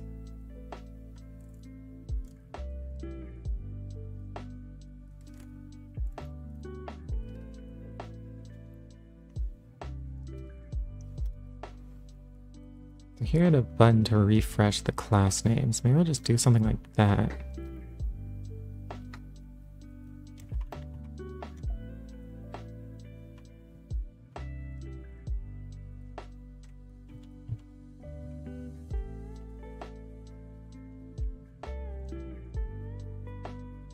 I just do this.run Python.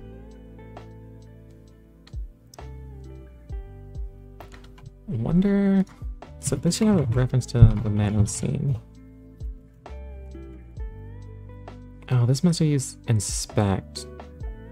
Something like that. And use that to get what? Classes?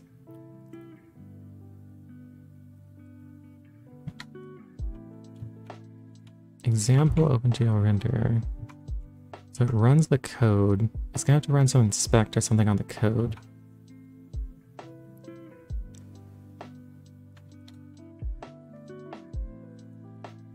Maybe they should just have a text box, actually. Let me see if the regular Python code has a way to like check what classes are within a scene.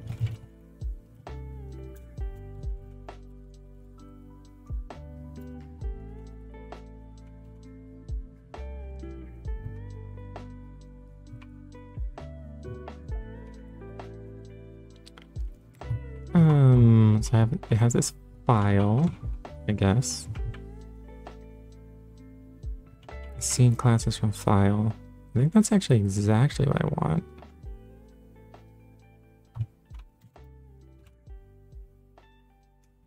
Scene classes from file. It's going to create a module from that file and then do that.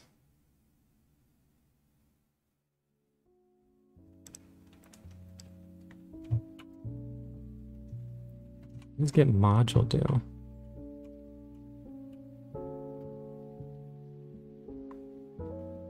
And this can take it from standard in, although I don't. Trying to access standard in from Python or from WebAssembly is bound to be pretty annoying. I remember trying to interface with this and it being terrible.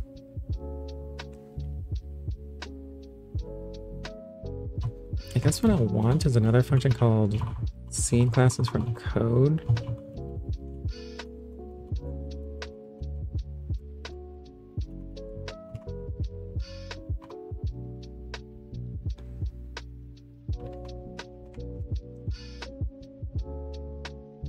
And then this will just get a module the same way.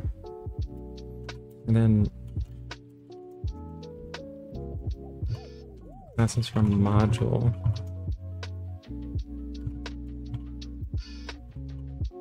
I guess I'll have the same arguments.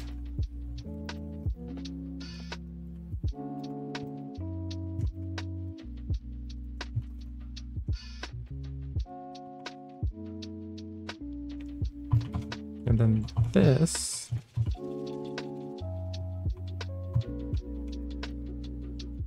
is going to return scene classes from module of that module.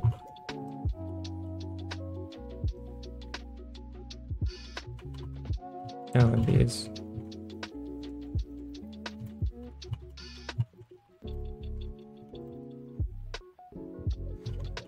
This is going to need get module of like code or something.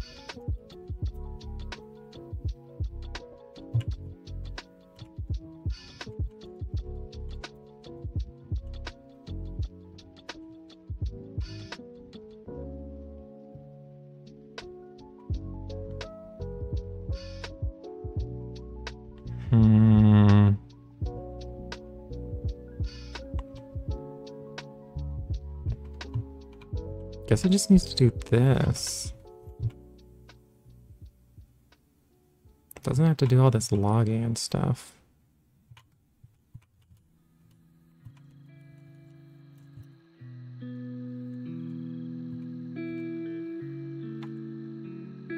Wait, where to get that module?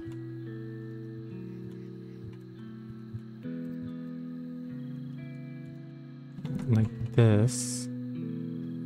And then it can go straight to scene classes from module.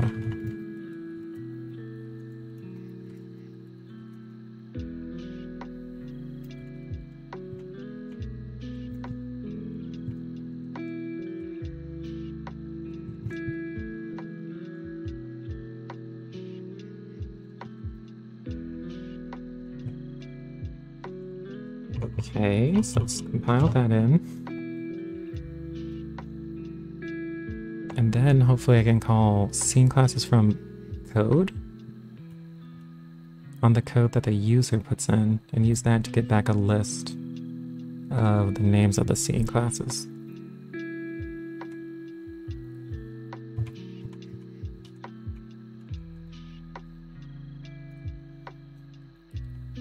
So refresh that, then wait, scene classes from code and module ops? What do I have to...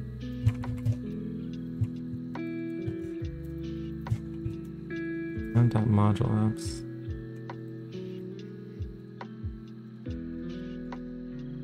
Manim utils module ops?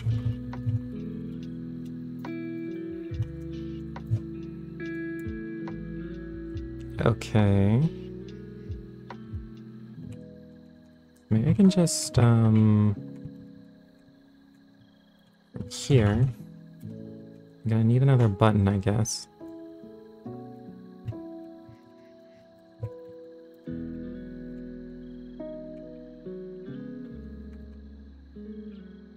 What happens when I render?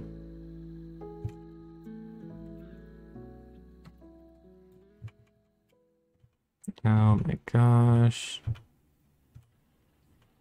Okay, there it is. I'll just hit this restart loop. Okay, so I'm gonna add in another button, I guess.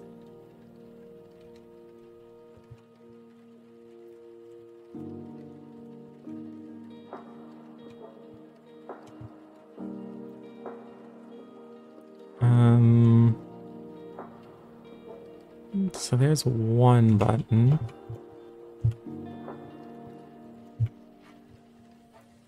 Call this one refresh.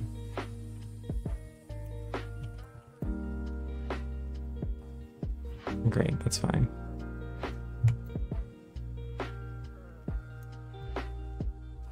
And this one,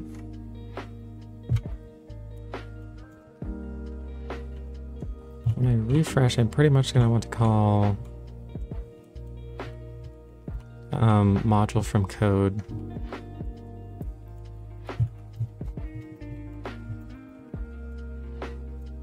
Or refresh.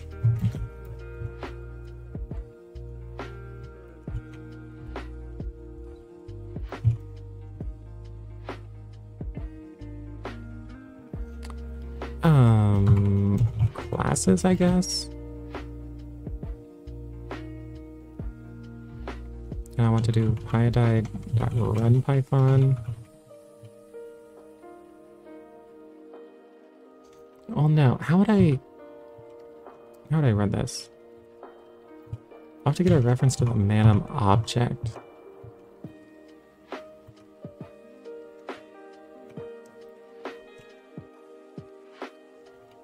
And get value, and then I do pyadie.run Python code. Do I need to do that? I might just say classes equals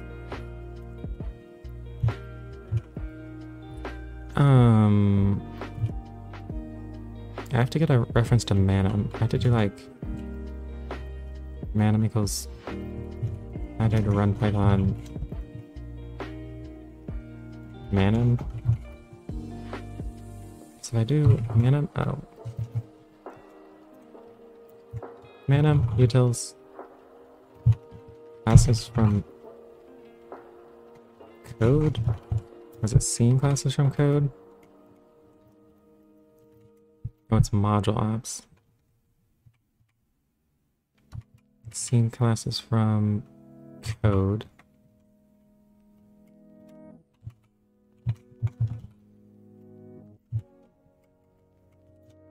So that is a function that's available.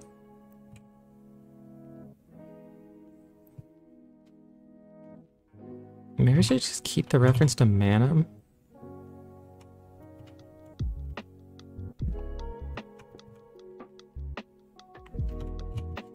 Maybe that Manim equals null. Here I can say Manim equals this. But I can say classes or scene classes. It's Manim dot. Don't know if this will work.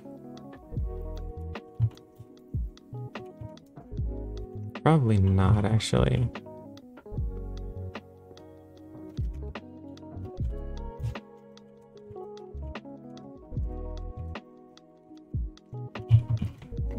Let me see if I can even get that reference.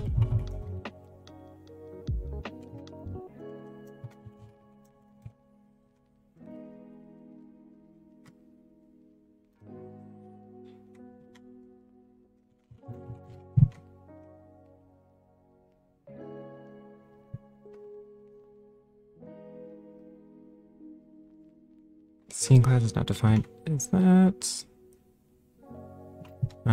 Might have to refresh this.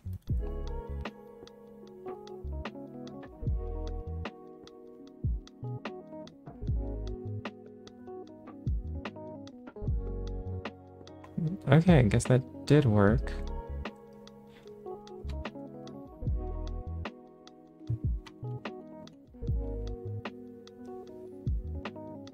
Okay, so we just called this on code.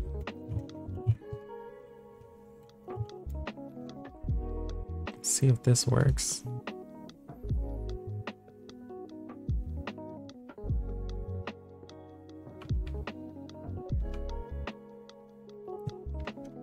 And that does not work. Config at scene names.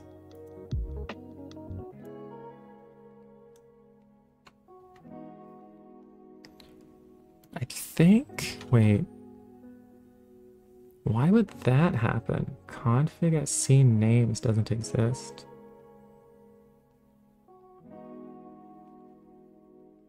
I guess because that config doesn't exist?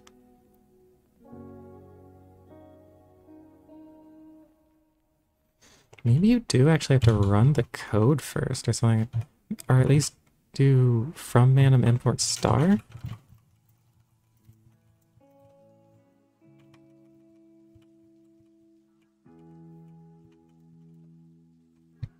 I have no idea if that will work. That will make a difference.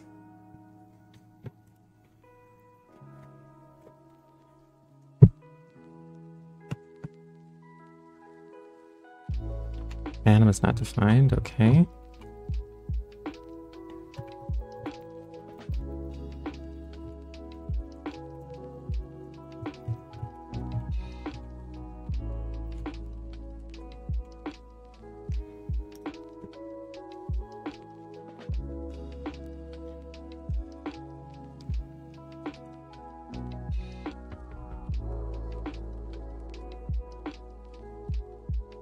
No, same thing. It still can't do this none type thing.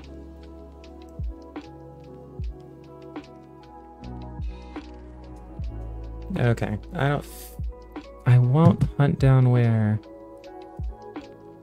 the config gets initialized right now. If I do from Manim import star, I thought that would initialize the config. I guess not. And here I import Manim. I guess I have to set the config here.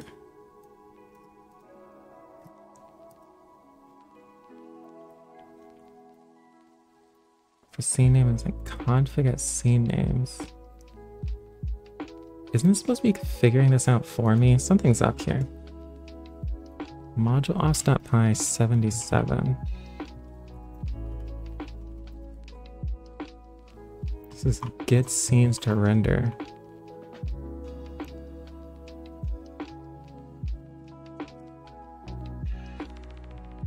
Okay, so you can make it just return them, I guess. So I'm gonna try passing this full list, I guess.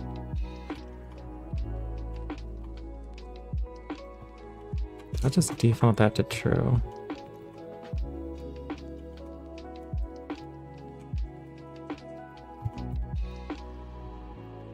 And recompile that.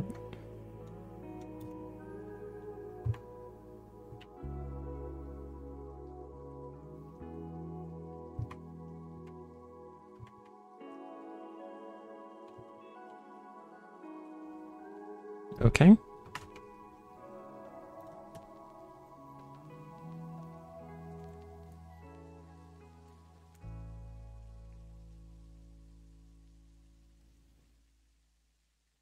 Okay, so now it does give me something. Even though I can't click on it. Come on.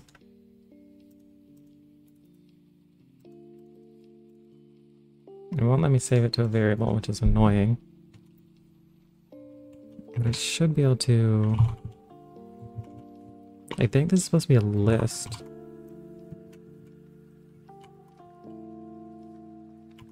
It's all scene classes. From this, get scene classes from module. Yeah, they should be classes.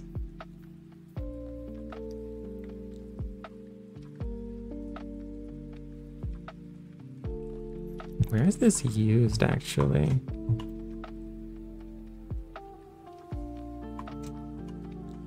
Scene classes from file.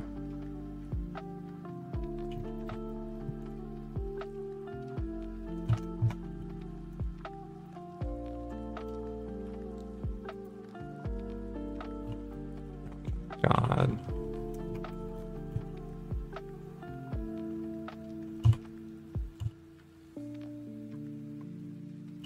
There's a lot of IGY here. And this is for all of them. Okay, I'm gonna try to get the name from this.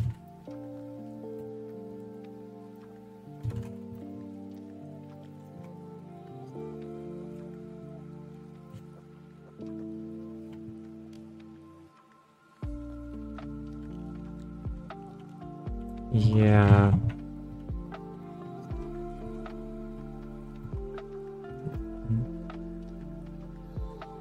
Okay, so now I have the scene class.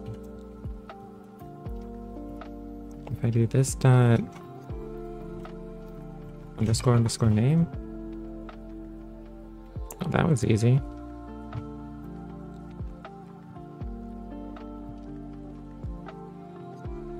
So I'll do this dot get at underscore name. See if that tells me the name of it.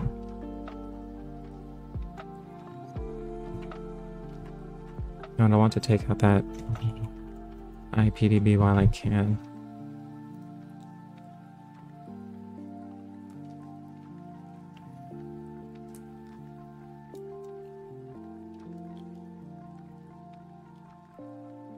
Man, this didn't seem to be integer or slice, it's not string. Oh, it's a list.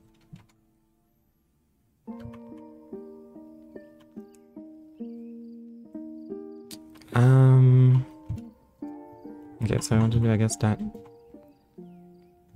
get at 0 dot get. I think. Yeah, hopefully. I don't know. Proxying these things through... Proxying JavaScript accesses through JavaScript. Python accesses through JavaScript is a challenge. No, not like that. Maybe I can just index it.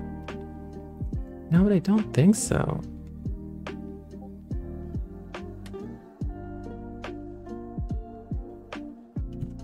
I can try it.